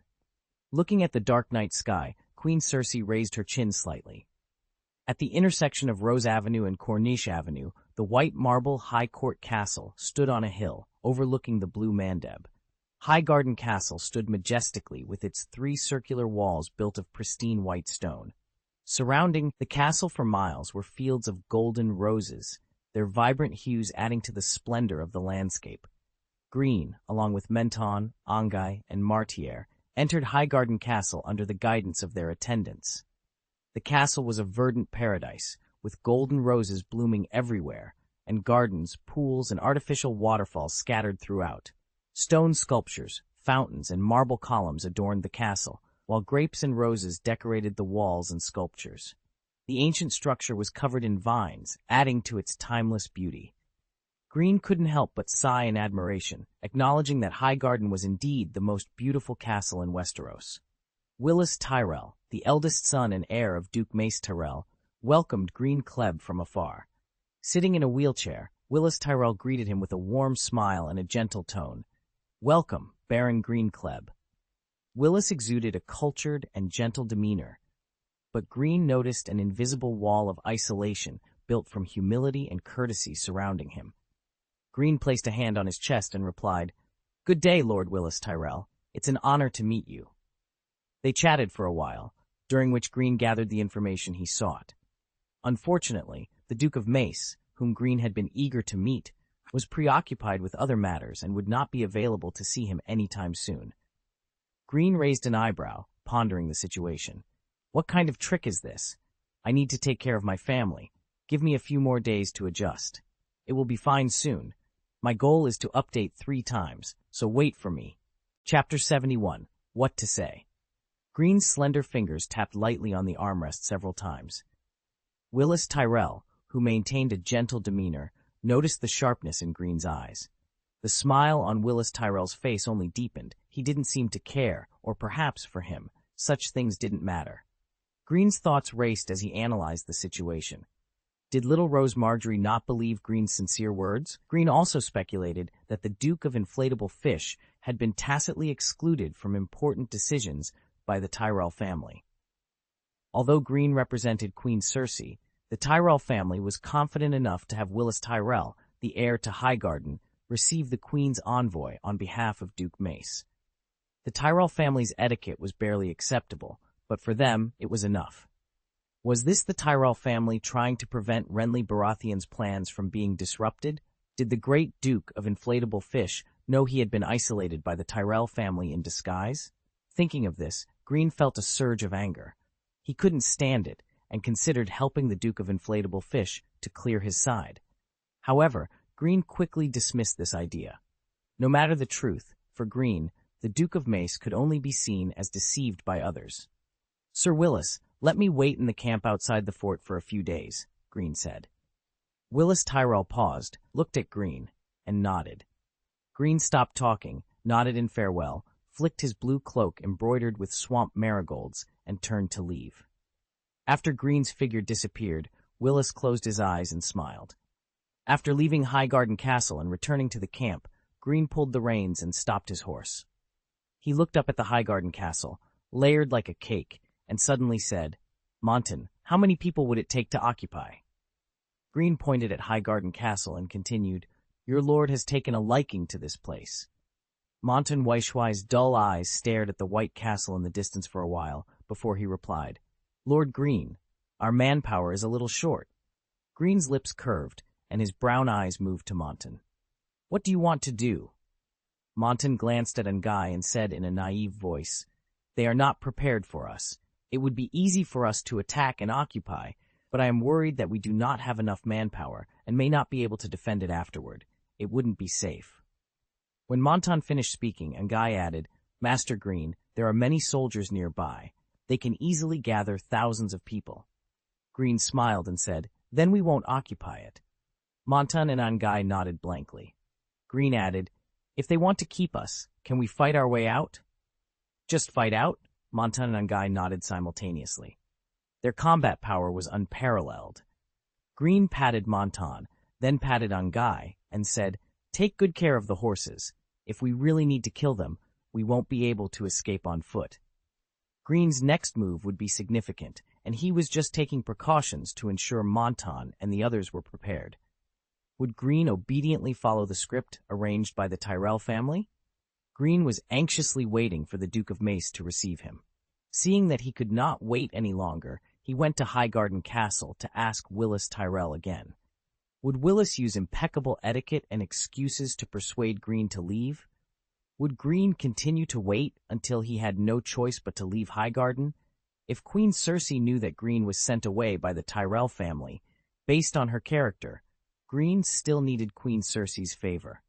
When Greene and Willis said goodbye, he already had a plan in mind. No one could stop Greene from meeting the Duke of Mace. No one could prevent their meeting. The Reach, Hornhill Keep. The sun was scorching, but there was a cool shade under the forest. Samwell Tarly, an obese young man, was sitting under a tree, engrossed in a book. He wiped the sweat from his face periodically. His 10-year-old brother, Dickon Tarly, came running over, excitement evident in his every step.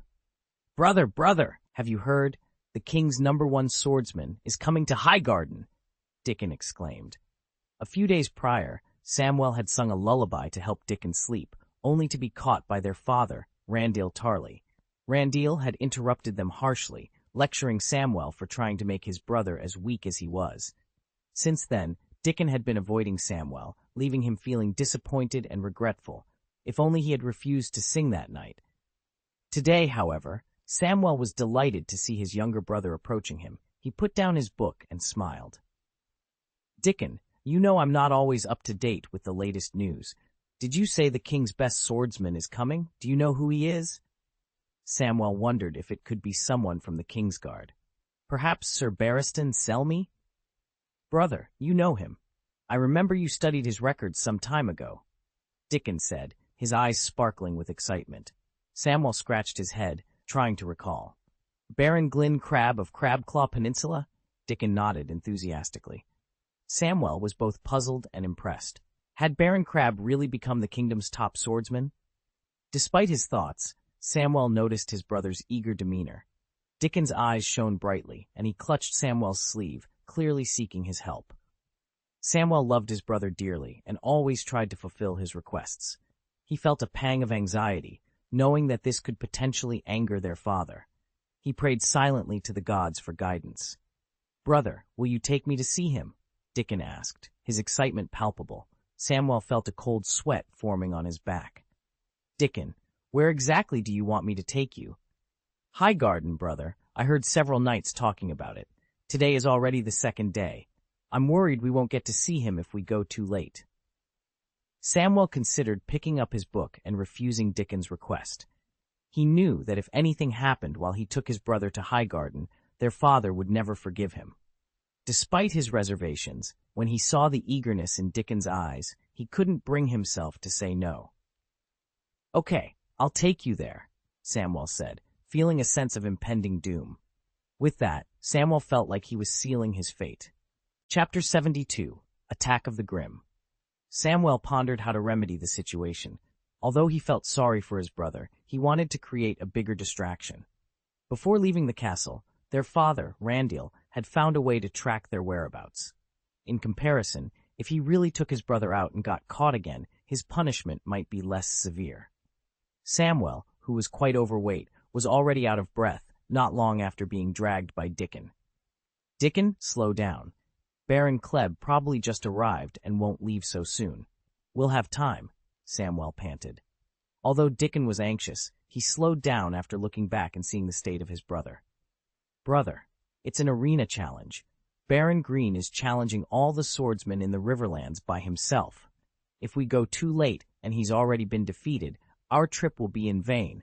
I don't want to miss any of their matches." Baron Greene challenging all the swordsmen in the Reach by himself? Samwell thought Baron Greene's courage was extraordinary. "And Sister Tara, she's coming too. She's already in the carriage waiting for us." Before Samwell could fully digest Dickon's first piece of news, he was shocked by another. Sister Tara Tarly is coming too? The worst is yet to come, Samwell thought.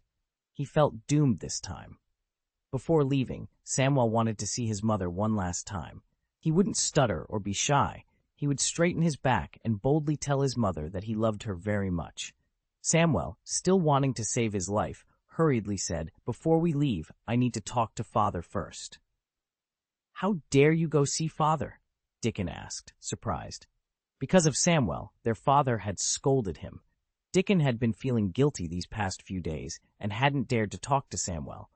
In the past, after being scolded by their father, Samwell would carefully hide for at least a month to avoid meeting him.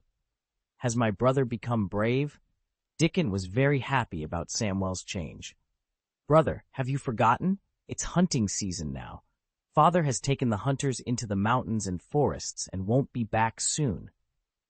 Samwell was pulled into the carriage by his younger brother and only came to his senses after seeing his sister Tara. He noticed that his sister, who had inherited their mother's beauty, had become even more beautiful in the months they hadn't seen each other. Like a knight in a book, he wanted to praise his sister Tara's beauty, but he couldn't find the words. Tara Tarley noticed her brother Samwell's glances from time to time.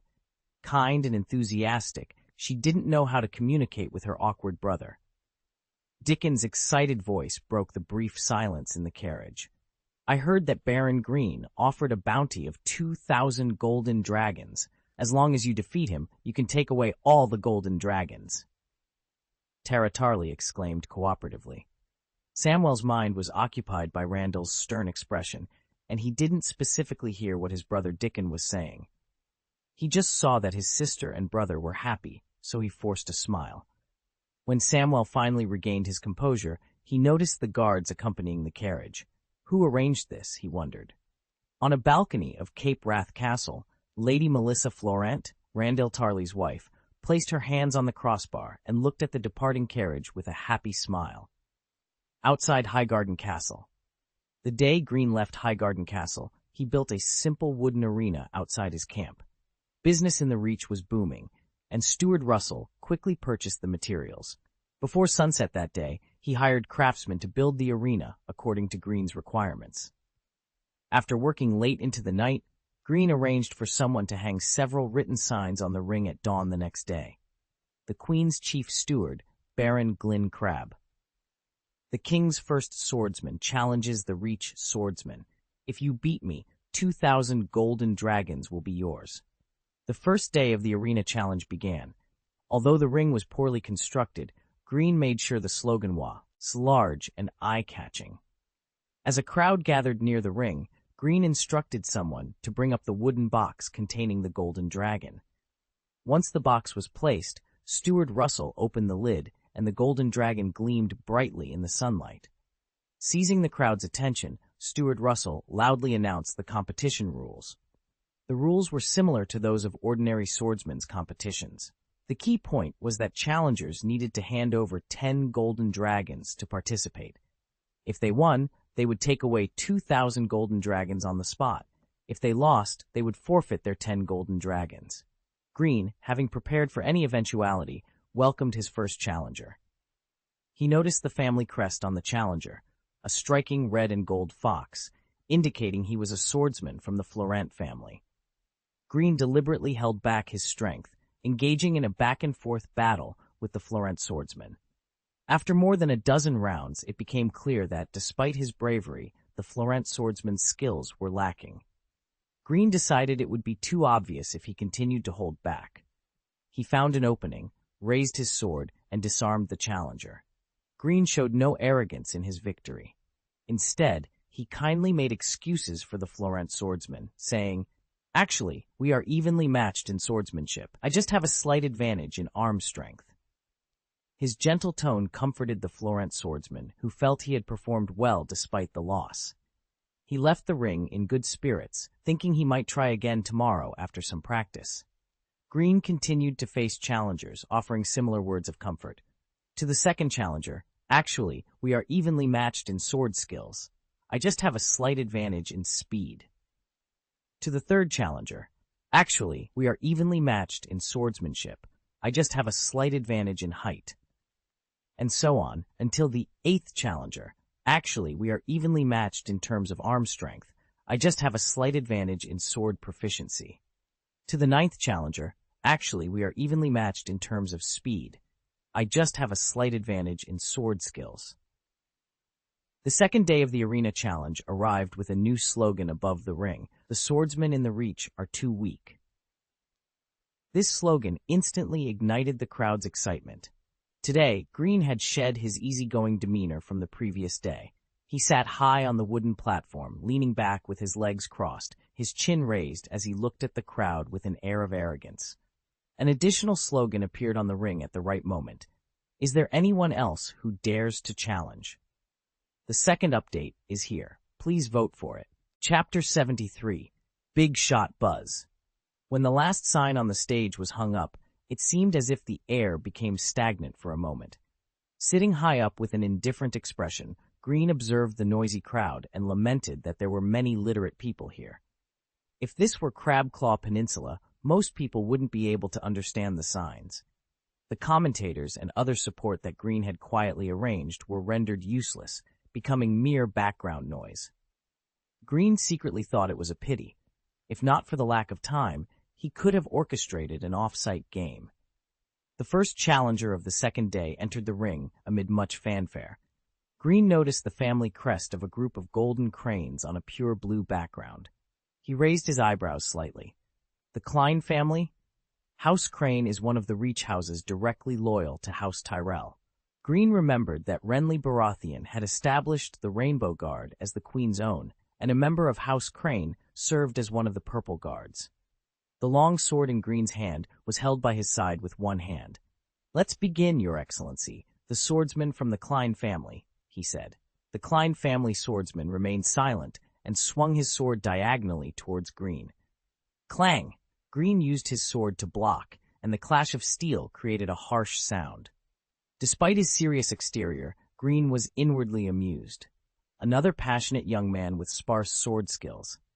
Yesterday, to appreciate the effect, Greene usually ended the battle after more than 10 rounds. Today, since he had started the first stage of taunting the Reach, he could appropriately reduce the number of rounds.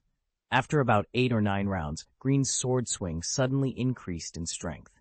The Klein family swordsman, who had just gotten used to the strength of Greene's sword, was so shocked by the sudden force that his arm went numb, and he almost lost his grip on the sword handle. Before the Klein family swordsman could recover, Greene's long sword struck down quickly again. The Klein family swordsman had no choice but to bite the bullet and raise his sword to block. With a clang, the sword in his hand fell, and Greene's long sword was already pressed against his neck. Greene withdrew his sword, glanced coldly at the fallen Klein family swordsman, and turned to leave. There were no warm words of comfort from Greene today. The swordsman from the Klein family picked up his long sword after regaining consciousness and left the ring with a depressed look on his face. "Next," Greene called out. The second challenger ended the fight in 7 or 8 rounds.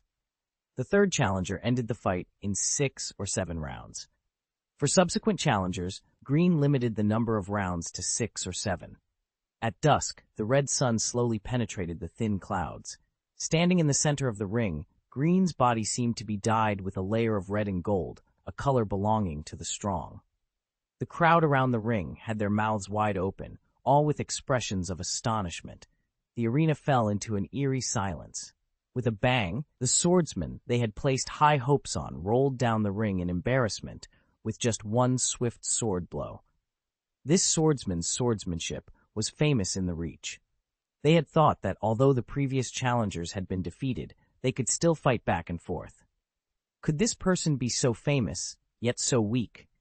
There was a sense of resentment brewing in the crowd that they had been cheated.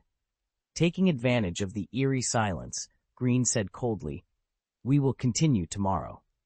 After the words fell, Greene sighed slightly, shook his head, and left the ring surrounded by Kleber's blue robe. King's Landing, the female branch of Shataya at the foot of Rhaenys' hills. The 2-story Shataya store has a circular tower. Many of the windows of Shataya's shop were leaded, giving it a distinctive appearance. A gorgeous gilded lantern decorated with crimson glass hung over the door. Clever Dick arrived at Sataya's shop before dusk and called out to his sister. "Sister," Dick, who was usually expressionless, spotted Dick from a distance. At first, a very stiff smile appeared on her face, but as she got closer, her smile gradually became more natural. Her voice was full of joy as she greeted him. "Dick, are you here to see me?"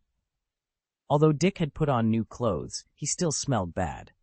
His sister frowned imperceptibly, but didn't seem to mind at all on the surface. She held one of Dick's arms affectionately. "The captain in the golden robe you introduced asked me to report to the garrison tomorrow. Don't worry, come over. I've already spoken to him," Dick replied, his eyes evading hers. "Tell me, do you want me to add my last name tomorrow?" Sister Dick pulled away, paused, and then took Dick's arm again. Her hands trembled slightly.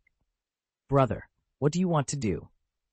"I want to write Dick Crab tomorrow so that the gold robes won't look down on me as a newcomer. I tried it with the gold robe captain, and no one should care about this.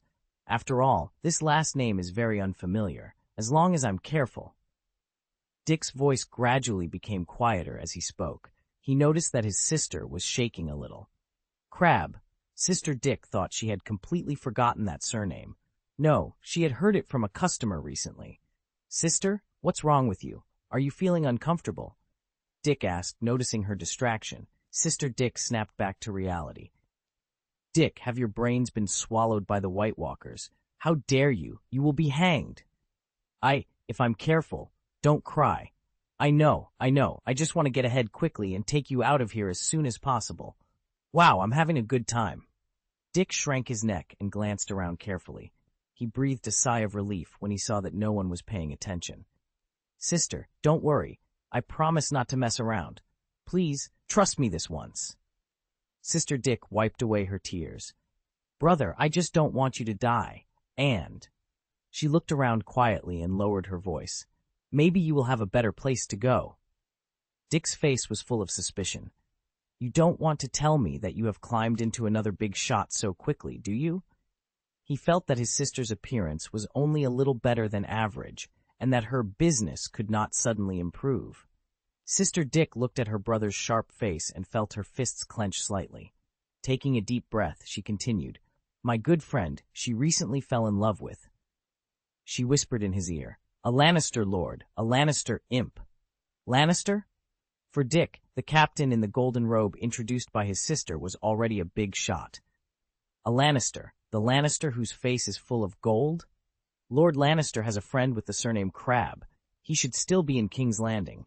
She remembered all the words she had heard in conversations she had never paid attention to before, now brought to mind by Dick's situation. The next day, as the sky began to brighten, another slogan was added to the ring. "Swordsmen of the Reach are not men." Sorry, it's just an update today. Go to bed early and continue tomorrow. Chapter 74, Kleb's Dance of Victory. As the red sun rose over the challenge platform, a larger crowd than yesterday gathered around the ring. Today's opening was markedly different. More than 30 warriors in full plate armor stood on the ring, forming a triangular formation. At the forefront of this formation stood a man as rotund as a flesh ball. Ho! Roar! Roar! Suddenly, a unified war cry erupted from the arena. The 30-plus plate-armored warriors exuded an aura comparable to that of a 1,000-man regiment. The previously noisy crowd fell silent, as if they had been transported to a dangerous battlefield filled with flesh and blood. The surrounding spectators were instantly captivated, their voices hushed.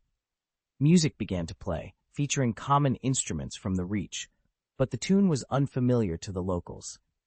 Despite its novelty, the rhythm was irresistibly catchy.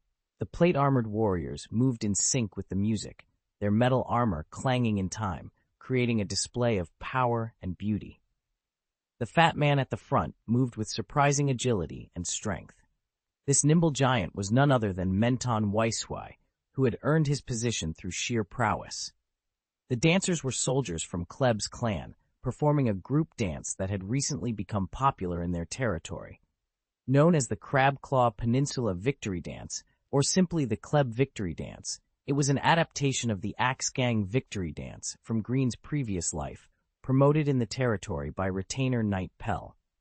The simple and entertainment-starved folk of Kleb quickly embraced this martial dance.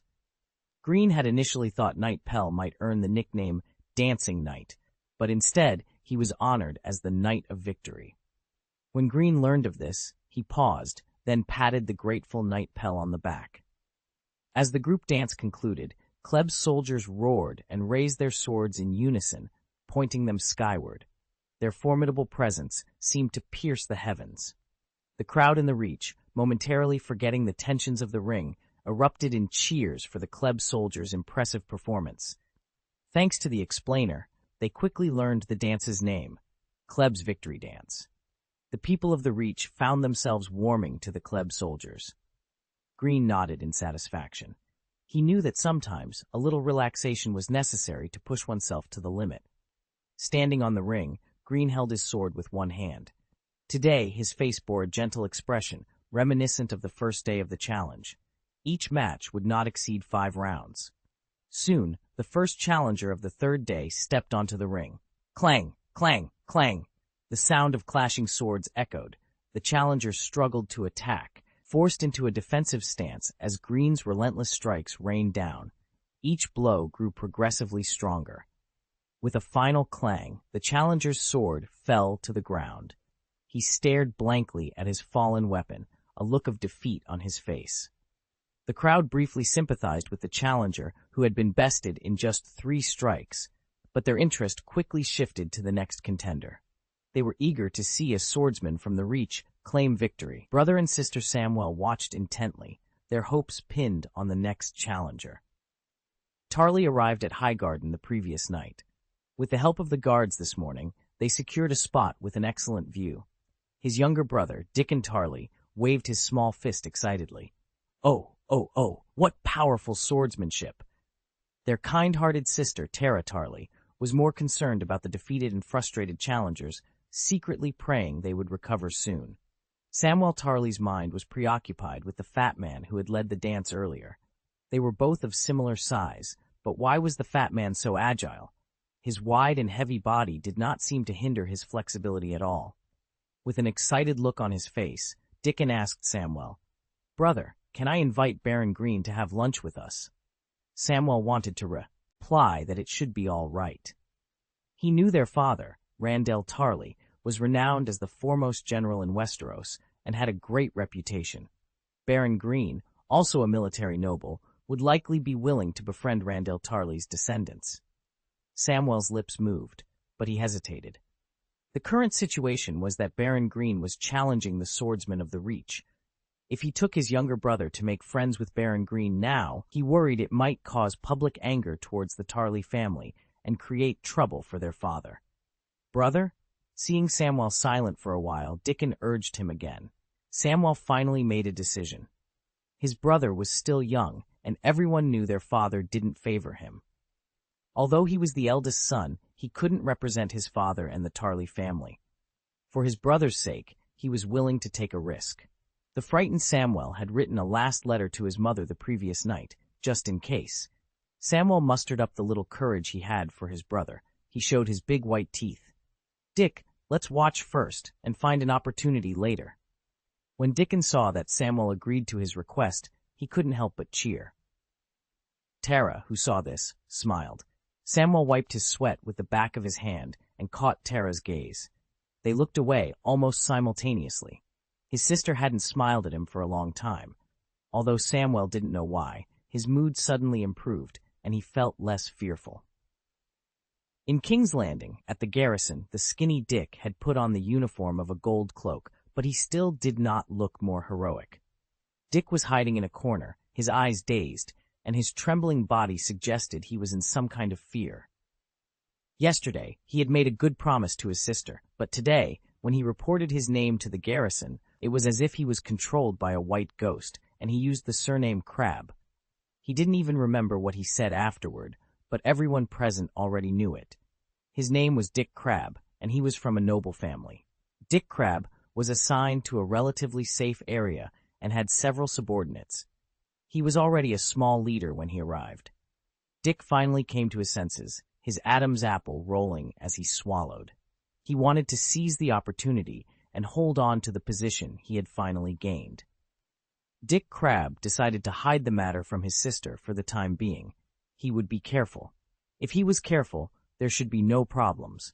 He believed he could handle it, for everyone called him Clever Dick. The second update will be a little later. I estimate it will be around 12 o'clock. Chapter 75, An Irresistible Condition. As noon approached, the sun blazed hotter in the sky. Greene waited patiently for his next challenger when Steward Russell hurried over. "My master, the next challenger insists on fighting you with a spear," Russell announced. Greene raised an eyebrow.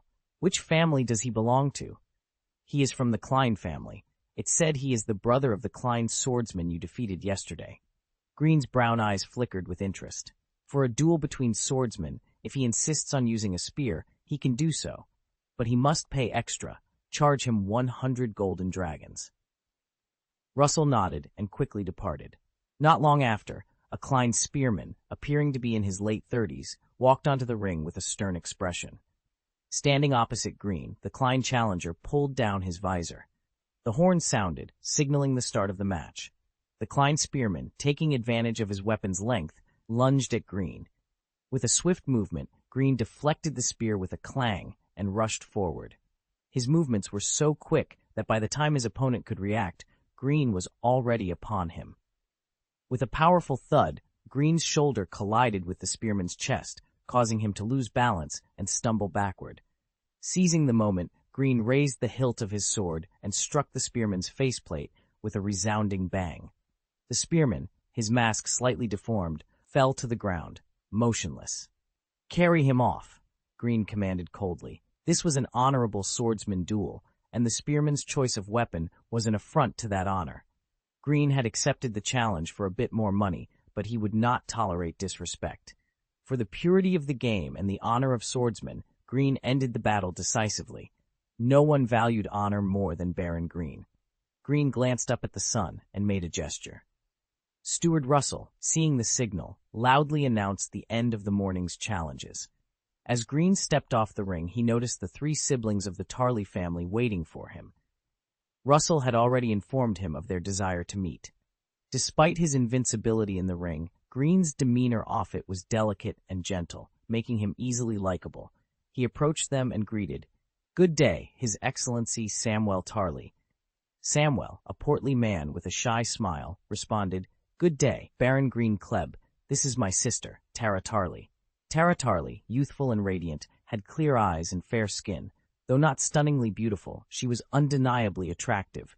Greene addressed her politely, "Good day, Miss Tara Tarley. Your presence here brings honor to this place." Tara, blushing slightly, lifted her skirt in a curtsy. "Good day, Baron Greene Kleb. Thank you for your kind words." Greene nodded and turned to Samwell's brother. "Good day, Lord Dickon Tarley."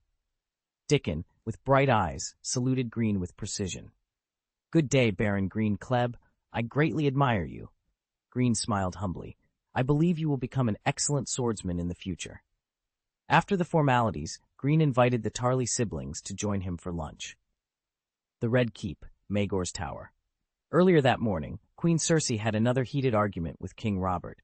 By now, her anger had subsided. She sat with a wineglass in hand, deep in thought. She could no longer tolerate King Robert.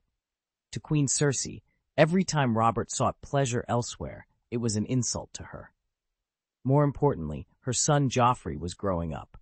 Queen Cersei, who prided herself as the true heir of the old lion Tywin Lannister, was determined to craft a perfect plan, just like her father would. Queen Cersei was determined to rid herself of King Robert, who made her sick. After calming down and thinking about it for a long time, she concluded that there was no more reliable strategy than having Jaime personally assassinate him. It was crucial not to leave any clues about this kind of thing. Cersei knew that Jaime had a cautious nature and a weak character, so convincing him would take time. Her cousin Lancel, King Robert's squire, might also be of use. Cersei curled her lips and downed the summer red wine in her glass in one gulp. At the Red Keep, in the Prime Minister's tower, Finance Minister Petyr Baelish had moved his office to assist the ailing Duke John with the kingdom's government affairs. Petyr sat at his desk, as motionless as a statue, with only his gray-green eyes moving slightly from time to time. He was a man who excelled at summarizing, and he now had to admit that Baron Greene from the Crabclaw Peninsula had taught him a valuable lesson in strategy. The valley would be within Petyr's possession sooner or later. What occupied his thoughts now was the issue of ruling it once he acquired it. The Golden Dragon could buy loyalty, but such loyalty was unreliable, as it could easily be bought by someone else. Peter often used golden dragons to buy the people he needed, so he knew this very well. Peter's family was not a traditional military aristocracy. It lacked auxiliary families that were both capable of fighting and loyal, as well as military leaders who only recognized their own lords. Without this kind of family heritage in Westeros, even if Peter had an army, it would be difficult to control, and it would be easy for his opponents to bribe his soldiers. Without military deterrence, even if he gained control of the valley, he would be restricted by the valley nobles. He had to be cautious at all times, as he could be assassinated by a barbaric noble due to a conflict of interests. This was not the result he wanted. Peter had learned that the hatred between Greene's forces and the nobles of the valley had been accumulating for a long time, making it almost impossible to resolve.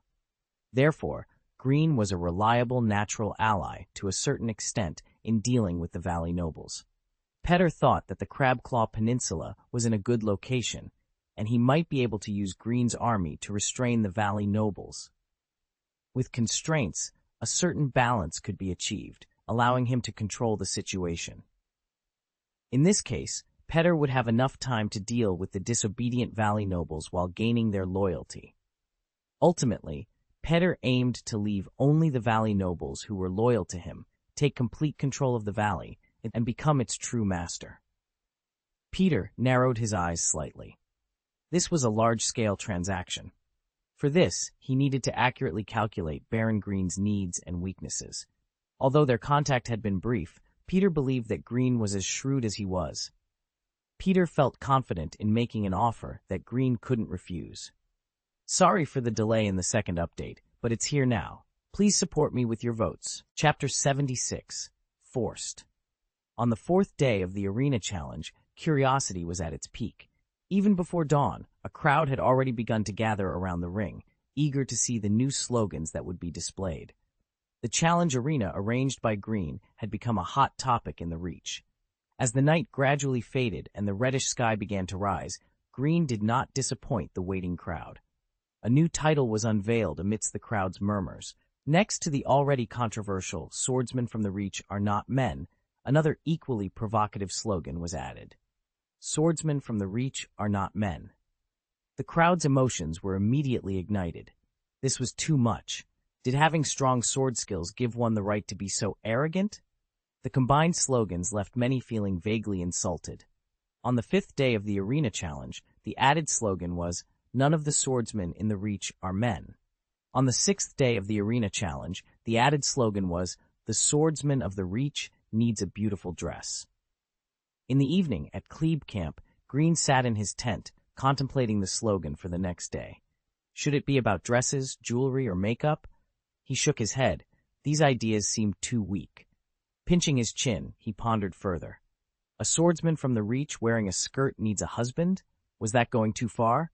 Would it be difficult to handle the consequences? Greene chuckled at the thought. The noble Golden Rose family wanted to dismiss him casually, so he decided to escalate the situation. If it got too big, so be it.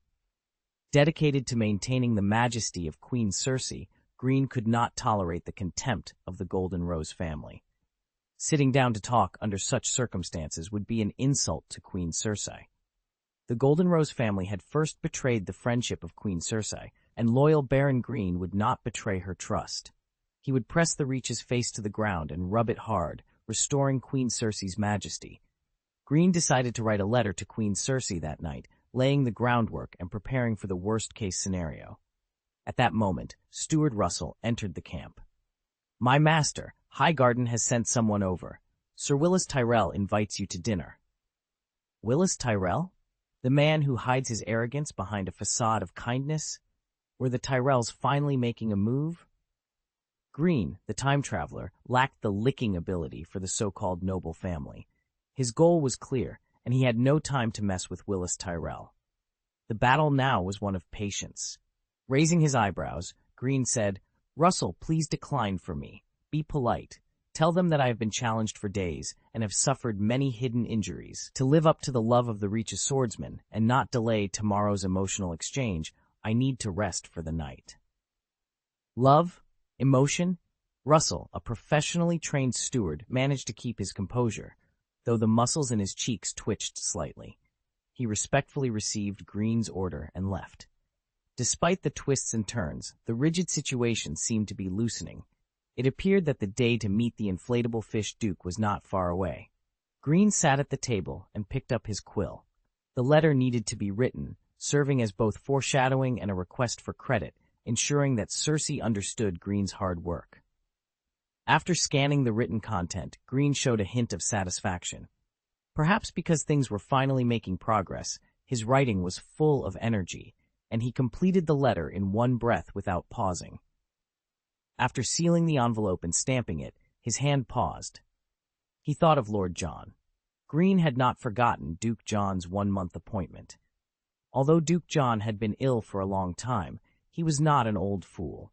Greene set the envelope aside and leaned back in his chair. We cannot let Duke John go. We must find a way to deal with or eliminate him as soon as possible. The hatred between the Crab Claw Peninsula and the Valley nobles has been festering for the past 10 years. To end the chaos on the Crab Claw Peninsula, mastering the entire peninsula is just the first step. We must also prepare for a revenge battle against the Valley. Using the blood of the Valley to regain the hearts and minds of the Crab Claw Peninsula will establish Greene's unparalleled prestige. Once this is accomplished, Greene will be the true king of the Crab Claw Peninsula, recognized and supported by all its people, and the Kleb family will become the default ruling family of the peninsula. Greene moved his thumb against his index finger thoughtfully. The Valley needs chaos. At the Red Keep, in Maegor's Tower, Lancel Lannister, who was once high-spirited and handsome, seemed like a different person. His eyes were dim, the corners of his mouth drooped, and his shoulders slumped as if weighed down by an invisible burden. This was Robert's masterpiece. Queen Cersei and Lancel were the only two people in the room. Queen Cersei looked at the submissive Lancel with a flash of contempt in her eyes. "Cousin Lancel, are you okay?" "Cousin, I'm fine," Lancel replied. Queen Cersei, sitting on a chair, sighed softly and waved Lancel over. "Come here." Lancel, confused, walked up to Queen Cersei obediently. She waved gently again, and Lancel leaned down, thinking she had something important to tell him in secret. For the first time, he smelled the strong floral fragrance of Queen Cersei, which made him dizzy. Queen Cersei placed her hands on Lancel's cheeks. "Lancel, tell your cousin, do you hate Robert?" "Cousin Cersei is so beautiful." Lancel's face turned red, and he nodded unconsciously. Queen Cersei's lips curled, and her beautiful eyes shone. "Lancel, we need to make that damn bastard Robert realize what the roar of a lion is. Lannisters always pay their debts." Her voice was so cold that it made Lancel tremble, snapping him out of his daze. He took several steps back in fright, his voice trembling. "Cousin Cersei, what do you want to do?" Queen Cersei stood up calmly, raised her chin, and looked at Lancel coldly. "Lancel, you have heard this, and you still want to pretend you don't know? Are you going to betray me?" Lancel wanted to cry. Why did his cousin let him hear such terrible things? He had come to King's Landing to become the king's attendant, to make his father proud and bring glory to the Lannister family. King Robert scolded him whenever he had the chance, and now cousin Cersei, were the king and queen joining forces to drive him to his death? The first update is here. Please vote. The second update will be late, probably after midnight. After voting, go to bed early. Chapter 77. The Duke's Daughter. King Robert's Warhammer is truly formidable. Queen Cersei's method was to make Robert Baratheon unable to stay awake, unable to stand firmly, and unable to hold the Warhammer steady. Jaime's repeated admonitions still had an effect on Cersei. This time, Queen Cersei was willing to be more patient. This kind of waiting was like a gamble and could make her heart race. Maybe one day it would suddenly bring her an unexpected surprise. Queen Cersei was very proud. In the Lannister family, apart from Tywin Lannister, she was the only one who could think of such a clever and flawless plan. Queen Cersei stepped towards Lancel. Lancel couldn't help but back away from Cersei until his back hit the wall, leaving him with no way to retreat. Queen Cersei and Lancel were only a punch apart, and Lancel wished he could melt into the wall. Queen Cersei lowered her eyes first, then raised them to look directly at Lancel. "Lancel, what you have to do is very simple.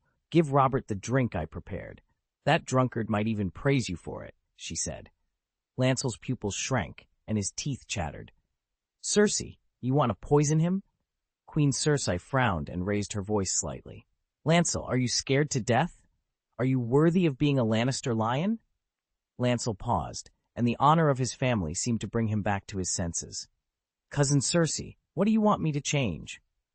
Queen Cersei nodded slightly with satisfaction and raised the corners of her lips. I specially prepared a large amount of high-grade red wine. If you want him to like it, you may not even need to do anything. He will become addicted himself because he is just a dirty drunk. Is it okay to just change it to one with higher alcohol content? Queen Cersei's words made Lancel feel relieved. He had been frightened by Cousin Cersei's joke before. Lancel was so frightened that he was sweating. He ignored the sweat beads on his face and smiled innocently. Cousin Cersei, your joke almost scared me to death. Leave it to me to change the alcohol. I think King Robert might still like it very much. If he is happy, he will scold me less. Thank you for your trouble. Why didn't I think of it? Lancel could say no more. Queen Cersei was smiling, but this smile felt more and more weird in Lancel's eyes, making him feel like an idiot. Queen Cersei patted Lancel and said softly, It's so stupid and cute. Lancel's body froze, and he noticed a pair of unfamiliar and soft hands moving around underneath him. There are 2 kinds of wine. One is twice the usual amount, the other is 3 times the usual amount. Sister Tang, your hand. Queen Cersei lowered her eyes and said in a cold voice, Lancel, don't move. Tell me how to arrange this wine. Lancel's breathing was heavy, but he maintained a trace of sobriety. I think twice as much as I usually drink for His Majesty, but triple the amount. I can't think of it. Robert, what else does he like to do besides drinking? Hunting? Lancel blurted out, his brain in an active state. Queen Cersei raised her eyes, stared at Lancel and said, Do you know what to do? Lancel swallowed and nodded silently.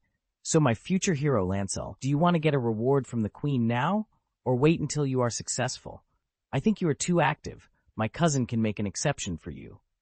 Lancel's Adam's apple rolled, and he couldn't help but move his eyes downwards. After seeing clearly, he immediately looked away and whispered, Cersei, I am your cousin.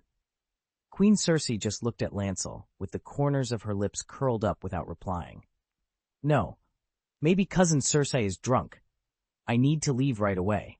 Everyone in the Red Keep knows that Queen Cersei never leaves her cup. Lancel took a deep breath, escaped from Cersei's clutches, straightened his clothes, and said, Cousin Cersei, don't worry. After saying that, Lancel did not say goodbye to Queen Cersei and left.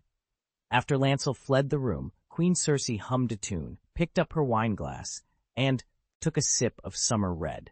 She felt a sense of satisfaction, having used her cunning to achieve her goals. Night fell over Klibber's tent. Good night, Miss Margaery. Good night, Baron Greene. Greene, who had just finished dinner, was visited by Margaery Tyrell, the Little Rose of Highgarden. After inviting her to sit, Greene instructed his attendants to light a few more candles in the tent. He observed Margaery with a smile, thinking to himself that she was far more pleasing to the eye than her brother, Velas, who always pretended to be kind. Compared to the understated elegance she displayed during their last meeting, Margaery Tyrell's attire tonight was much more extravagant. Her light brown hair was gathered to one side, lazily draping over her beautiful collarbone. She sat with a graceful posture, her upper body straight and hands folded.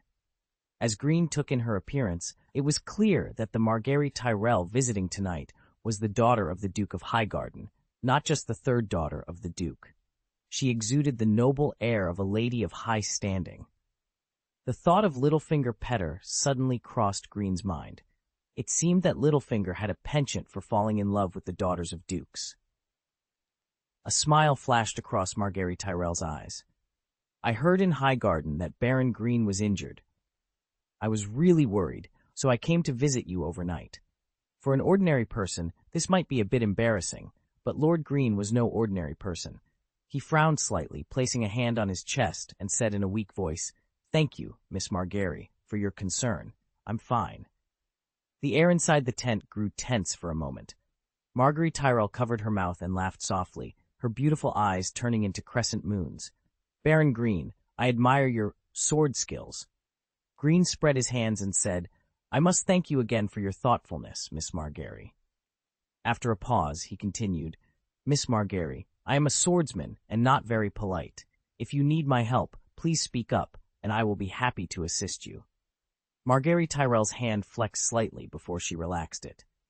"Baron Greene, after hearing that you were injured, I was genuinely worried.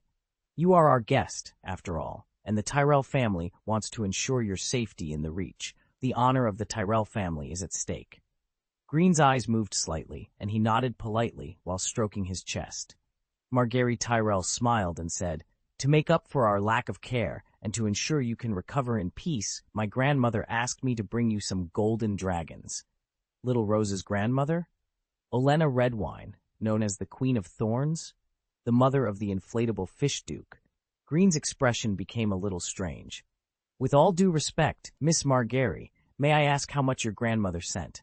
Margery Tyrell blinked, paused, and then replied softly, 3,000 golden dragons. Really? Greene raised his eyes to the ceiling, thinking, "I'll give you 5 million and leave my son." Update 2 is here, and I will start posting the recommendations today. Please give me your votes. Chapter 78, The Duke's Daughter, Part 2. Greene recalled some deep memories and laughed, but the smile that appeared could easily be misunderstood by others as having other meanings. He controlled the muscles on his face as the waiter in the tent gently poured a glass of summer red for both Greene and Margery. Margery raised her glass and took a sip of the wine, her eyes hinting at a sense of victory. Greene remained calm and raised his glass, contemplating whether there was a way to keep the breakup fee without sacrificing his original intention. Setting down his wine glass, Greene said, "Miss Margery, if I go back like this now, do you know what consequences I will face?" Without waiting for her reaction, he chuckled and continued, "In the Red Keep of King's Landing, perhaps the powerful can make mistakes, but the small folk are never allowed to fail, not even once. The powerful can ignore the safety of the small folk, but the small folk must learn to care for themselves." With an indifferent expression, Greene picked up his wine glass again, paused, and placed it back on the table. One of Kleb's ancestors was named Clarence Kleb. Relying on the sword in his hand, he became a legendary hero of the Crabclaw Peninsula. Clermont Crab, Rupert Crab, and another man named Clarence the Short. All three became some of the most formidable knights of the Kingsguard in Westeros. For hundreds, perhaps even 1,000 years, since the birth of the Kleb name, it has been associated with blood and swords, and it continues to this day. Greene stretched out his hand, picked up the wineglass, and drank the remaining half of the summer red in one gulp. His eyes became sharp. Due to the war more than 10 years ago, the Kleb family has been suppressed by the Red Keep for over a decade. It was not easy for Queen Cersei to follow the tradition of directly serving the Queen of the Crabclaw Peninsula and re-establish trust. But now, I foresee a bleak future for my family. As I said, in the Red Keep, only the powerful can make mistakes, and the small folk are never allowed to fail, not even once. Miss Margery, since I am merely greeting the Duke of Highgarden on behalf of Her Royal Highness the Queen, I thought this errand was very simple, so I recommended myself for it. Until just now, I had been taking chances, but now, after talking to you, I have confirmed that I am destined to fail Her Royal Highness the Queen's trust." Greene's words were like a heavy hammer, hitting Margery again and again, making her feel like she couldn't breathe. His behavior made her instinctively uneasy. Why is this happening? Did I mess up my grandmother's arrangement? Did I make a mistake somewhere? Margery Tyrell suppressed a trace of panic in her heart. She believed in her judgment that Baron Greene was not a reckless man. Is he playing me? Although Margery didn't show it on her face, her thoughts became confused for a moment. Greene withdrew the sharpness in his eyes, and his gaze became calm. "Tomorrow, the arena will be dyed red. I will make every challenger bleed openly until the frightened Riverbend swordsmen swarm up and the blood flows like a river." Greene's back left the chair, and he leaned forward slightly. His tone was soft but full of confidence. "Jaime Lannister of the Kingsguard told me that I am stronger than the Sword of the Morning. Please believe it, Miss Margery. I can definitely do it." James never said this. It was Greene's white lie. Greene's tone was calm, but the content of his words was dripping with blood. Baron Greene was waiting for her answer. His next step depended on her choice, and he had made all preparations. There was silence in the tent as Greene and Margaery looked at each other. Little Rose is trying to suppress my momentum with her big eyes? Greene naturally opened his eyes wide, continuing to stare. Did Baron Greene think I was afraid of him? I may be scared occasionally, but never fearful. I kept watching too. After a while, Greene and Margaery looked away almost simultaneously, their expressions natural. Gary Tyrell's brown eyes, reminiscent of an elk's, glanced at Greene again. Her lips curved slightly. It seems that Baron Greene has a better idea, and I am willing to listen. Greene raised his eyebrows, thought for a moment, and sighed softly. I think, Miss Margaery, you don't want to see anything bad happen in the arena, right? Margaery's smile widened slightly. But, Baron Greene, the arena still needs to be tidied up. Your arena has attracted the attention of the entire Reach. Swordsmen from near and far are on their way. Greene and Margaery had already exchanged a different kind of deal. Greene could meet the inflatable fish Duke, but Margaery Tyrell had a prerequisite. The matter in the arena must be resolved perfectly. Greene asked, if I leave here with the Golden Dragon, can I ask how Highgarden originally planned to handle the follow-up? He's testing me again. Tonight's brief contact with Greene allowed Margaery Tyrell to grow. Perhaps it was the pressure of suddenly facing high stakes during a smooth ride, or maybe it was the accumulation of hard work, but tonight was a precious harvest. Margaery found it easier to read people's hearts now. Greene seemed concerned about how they would deal with the aftermath. What he actually wanted to test was Margaery's influence in Highgarden. More specifically, Greene wanted to know how much control Margaery could exert. Margaery raised her eyebrows, imitating Greene, and said, I can be honest with you. I originally wanted to take this opportunity to hold a grand outdoor banquet. No matter what your status is, anyone can attend the banquet I host. After saying that, Margaery's brown eyes sparkled with light. Hiss. She is indeed a wealthy woman. Greene agreed. Indeed, your beauty and wine will eliminate all resentment unconsciously. Margaery Tyrell smiled brightly. Baron Greene, it seems you have a better idea? Greene, who had always been calm, was momentarily stunned, but quickly returned to normal. The change in his expression did not escape Margaery's notice.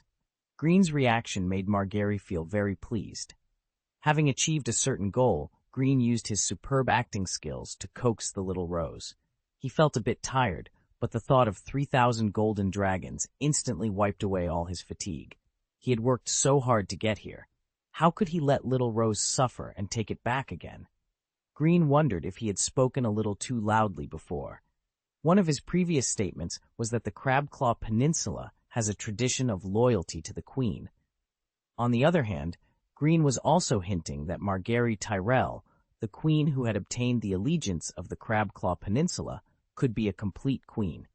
This is tradition. Greene was a detail-oriented person. He would use hidden details to make Margaery Tyrell feel happy. Of course, the prerequisite was to reach their new deal first. Chapter 79, The Duke's Daughter, End. The night was silent, illuminated softly by candlelight. An exhibition match? Margaery inquired. Greene nodded. Yes, Miss Margaery. Think of it like a troupe performance. The performance doesn't have to be entirely real. We can frame the ring challenge from a few days ago as a swordsmanship exhibition. Margaery's brown eyes sparkled with interest. Baron Greene, please continue. Difficulties often come with opportunities. We just need to reframe the event. For instance, the 6-day challenge arena can be presented as a grand competition that you, Miss Margaery, secretly organized for the swordsmen of the River Bend. As the pride of Highgarden, you, Margaery Tyrell, used harmless methods to ignite the passion of all the swordsmen in the Reach, gathering them in Highgarden for the glory of the Reach. Greene paused before continuing. You have 2 solid pieces of evidence to support this. First, despite the intensity of the matches, the participants were only slightly injured at most. Second, I, Baron Greene Kleb, am directly employed by you, Miss Margaery Tyrell. My identity resonates with the swordsmen of the Reach, ensuring that this won't be seen as deception. Instead, everyone will view it as a rare and exciting event in the Reach. Leaning forward with a smile, Greene lowered his voice. I promise that all the swordsmen I defeat in the ring will be grateful to you. You single-handedly restored their honor. Greene's proposal was even better than Margaery had anticipated. If everything went smoothly, she, Margaery Tyrell, would be the biggest beneficiary. She would not only be the pride of Highgarden, but also the beacon of the Reach. Baron Greene's wisdom was on par with his swordsmanship. Despite her elation, Margaery remembered her grandmother's teachings. She maintained her composure, but did not let her guard down around Greene. His words were too pleasing, making it easy for people to become complacent. Greene, seemingly unaware of Margaery's fleeting caution, continued, Miss Margaery, is this your first time organizing a martial arts tournament? Margaery nodded slightly. Strictly speaking, yes, this is the first time. Greene spread his hands. In the past, tournaments had only one champion, becoming more brutal towards the end. This doesn't align with the kindness of the Light of the Reach. Margaery's eyes, like those of a gentle elk, gleamed with curiosity. Baron Greene, do you have a solution? Greene replied, since this event is held by you, it should naturally reflect your kindness. This tournament will also help people understand you better. Instead of having just one champion, why not have 10? 10 champions? Margaery asked, intrigued. Greene nodded. Yes, 10 champions. This will increase enthusiasm tenfold and reduce cruelty tenfold. Margaery was puzzled. Can it really be calculated that way? Greene continued. Of course, we won't call them champions, as that implies there can only be one. This could lead to misunderstandings, which wouldn't be beneficial for you. Margaery nodded in agreement. What should we call them then? Let's call them the 10 Blades, Greene suggested. 10 Blades? Margaery repeated, contemplating the name. Yes, Miss Margaery. In the tournament you personally organize, 10 Swords of the Reach will emerge. These 10 swords will protect the Reach, and because of you, their names will become famous throughout Westeros. As Greene finished speaking, Margaery's initial caution faded. Her chest heaved with excitement, and her breathing grew heavy. After calming herself, she looked directly at Greene, her eyes filled with undisguised admiration. Margaery Tyrell stood up from her chair, her presence commanding and resolute. Margaery Tyrell gently adjusted her skirt with both hands, nodded, and said, Margaery Tyrell will never forget the help of Baron Greene Kleb. Greene stood up and placed a hand over his chest in response. He couldn't help but admire Little Rose. She was a female power player who knew how to win people's hearts. Her behavior was uniquely pleasing, but inside she harbored a courage that was no less than that of a man. Greene's proactive suggestions were finally rewarded by Little Rose. The 3,000 golden dragons brought by Margaery Tyrell in the name of Highgarden were left to Greene as a private thank you from Little Rose. Progress of arming Crabclaw Peninsula. This needed to be kept confidential, and Greene expressed his understanding generously. This was exactly what he wanted, as it would be easy for Cersei to misunderstand such a gesture. The Golden Rose family had put on a whole show, and the inflatable Fish Duke had indeed been arranged to patrol the territory outside Highgarden. Before leaving, Margaery Tyrell informed Greene that the Duke of Mace was on his way back and could be received the day after tomorrow at the latest. After Little Rose left, Greene immediately arranged for someone to take down the banner hanging on the ring. He did not need to be involved in the rest of the matter. The Rose team would make its own arrangements. Red Keep, late at night. Lancel tossed and turned in bed, unable to sleep. He wondered if he had been poisoned. Whenever he closed his eyes, he could only think of Queen Cersei. His emotions were very complicated. Had he been too decisive in his refusal? As time passed, regret began to spread rapidly among his various emotions. Reward. As long as I handle things to her satisfaction. Lancel shook his head hastily, trying to dismiss any further thoughts. He didn't know when he finally fell asleep, but he had warm-colored dreams all night long. Jaime Lannister was in a hidden part of King's Landing. He needed to investigate secretly, but he was too conspicuous. It was difficult for him to hide his whereabouts during the day, so only the darkness of night made it easier for him to avoid the eyes of others. He threw a bag filled with coins, which was caught by a dark figure who nodded and left. Pointing to the Riverlands again. Jaime had to perform his duties during the day and collect information at night, which made him feel exhausted after many days of running around. He scratched his hair in frustration. The more he inquired, the more confused he became. Although Greene had advised him not to rush into this matter, Jaime wanted to deal with the danger lurking around Cersei as soon as possible. He could not bear to let her get hurt. For Jaime, the sooner it could be solved, the better. It would be nice if the little Baron were here. Jaime believed that with the information he had collected, Greene would be able to deduce something and even directly identify the behind-the-scenes players. Perhaps it was because of his unusual exhaustion tonight that Jaime missed Greene in Highgarden. Please vote. Chapter 80, Frankness. The yellow rays of the sun shone down, casting a confusing golden light on the sea. In the Free Cities, within the governor's mansion of Illyrio Mopatis, the Ivy Garden was a serene setting for a tense conversation. Viserys Targaryen and Illyrio Mopatis, the governor of Pentos, sat face to face. Viserys Targaryen was tall and thin, with long silver hair and the purple eyes characteristic of the dragon family. Though handsome, his thin face betrayed an undeniable haggardness. In contrast, Illyrio Mopatis was a rotund man with greasy yellow teeth and a set of jagged yellow teeth. Viserys' eyes danced with emotions on the verge of rage. Governor Illyrio, my future finance minister, I am the Andals, the Rhoynar, the king of the First Men, the ruler of the Seven Kingdoms, warden of the realm, Viserys III Targaryen, the one true king of the Iron Throne. Illyrio Mopatis remained calm in the face of Viserys' near-roaring voice. Your Majesty Viserys, no one doubts your legal claim to the Iron Throne. Illyrio's words seemed to calm Viserys somewhat. She is my candidate for the future queen, so please stop trying to awaken the wrath of the sleeping dragon. The choice of queen, Illyrio's eyes trembled slightly. She is too timid, but you need an army to take back the Iron Throne. Initially, Illyrio had been captivated by Daenerys Targaryen's beauty and had even considered eliminating Viserys to marry her himself. However, as he got to know her, he found Daenerys too timid and shy, always on edge and frightened. Marrying her, Illyrio concluded, would bring no joy to his life. Abandoning his secret ambition, he began to see another value in Daenerys. Viserys' purple eyes flickered. Are you sure? Can my sister bring me an army? Yes, Illyrio replied.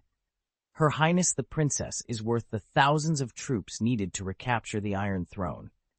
Viserys could not suppress the joyful smile that spread across his face. Governor Illyrio, my most reliable Illyrio, I will leave this matter to you. He added, almost as an afterthought, under my rule, you will always be different. Illyrio nodded and thanked him, preparing to take his leave. But Viserys' voice, tinged with unwillingness, stopped him. For the sake of the kingdom, I lost a candidate for queen, but I can at least get her person, right? Illyrio's lips trembled as he opened his mouth. Is he really the son of the Mad King? Viserys' shallowness and greed were apparent, and Illyrio felt that the first thing he had to prevent was the Mad King's son from ruining his careful plans. At the Red Keep, thick clouds squeezed the sky. After reading a note that had just been delivered, Varys threw it into the brazier. He stared at the flames expressionlessly, waiting for the note to be completely reduced to ashes before turning away. Near noon, an attendant informed Varys that Lord Petyr Baelish, the Chancellor of the Exchequer, was visiting. Varys paused and looked out the window. It had been raining heavily since the morning, and the weather outside was unwelcoming. The heavy rain did not hinder Peter's elegance. He wore a neatly crafted dark gray robe, and as he entered, he raised the corners of his lips. His hoarse voice was full of magnetism. Good day, Lord Varys. I take the liberty of coming to disturb you. Varys greeted him with a smile. Good morning, Lord Petyr.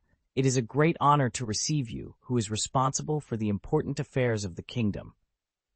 Though Varys' words were sweet, they made Petyr uncomfortable, instinctively arousing his guard. Peter's face remained calm, and the smile on his face was reserved and elegant. Lord Varys, this may not seem significant, but the Prime Minister is paying close attention to it, so I had to come here in the rain, Petyr said as he took a seat. Varys, adopting a serious tone, asked, Lord Petyr, what are Duke John's orders? Petyr leaned back in his chair, crossing his legs with a hint of helplessness in his smile. Lord Varys, it's not a big deal. You made me Nen, or Vaus. Varys nodded apologetically. Lord Petyr, That was not my intention. I just feel that the Prime Minister's affairs, whether big or small, deserve attention. Petter's smile twitched slightly at the corners of his mouth. He shrugged and said, "It's about the Queen's chief affairs officer. The Prime Minister has a 1-month appointment with him, and there are not many days left before the deadline." Spreading his hands, Petter continued, "Perhaps the incident in the study's mezzanine left a deep impression on the Prime Minister. He suddenly inquired about my whereabouts. My intelligence is limited, so I had to trouble the Chief Intelligence Officer." Varys nodded, pausing for a moment before saying, "Baron Greene should still be in Highgarden now." Peter's eyes flickered with interest. "Is he conducting business for Her Royal Highness the Queen? I wonder if he can return on time." Varys maintained a faint smile. "Baron Greene is now deeply trusted by Her Royal Highness the Queen. He went to the Reach to purchase food." "Buying food?" Petter echoed. "Yes, he is now Queen Cersei's favorite. Baron Greene is an envoy to Highgarden in the name of Her Highness the Queen. Everyone knows that the Golden Rose likes to please the royal family." Peter couldn't help but smile. "Thank you, Lord Varys, for your honesty." Suppressing his smile, Peter asked again, "Purchasing food is not a big deal. According to the schedule, if everything goes well, he should be in the king's territory by now." Varys nodded. "As wise as you are, it seems you have guessed that Baron Greene is facing difficulties." Peter's smile was reserved. "After all, the Golden Rose is a noble. Baron Greene is not the Queen herself. I think he will find it challenging to navigate this situation." Varys was momentarily stunned, then smiled and shook his head. "Lord Peter, you have a sharp eye." In a tone that sounded as if he were chatting with an old friend, Varys continued, "Baron Greene has set up a swordsmanship arena near Highgarden Castle. According to recent information, he has defeated hundreds of outstanding swordsmen in the Reach. Now the entire Reach is alarmed by him." Although Peter's smile remained reserved, he was gloating internally. This was very much like Greene. One of his eyes was infected, so he coded this chapter with one eye closed. "You need to rest early today. Don't wait. We'll continue tomorrow.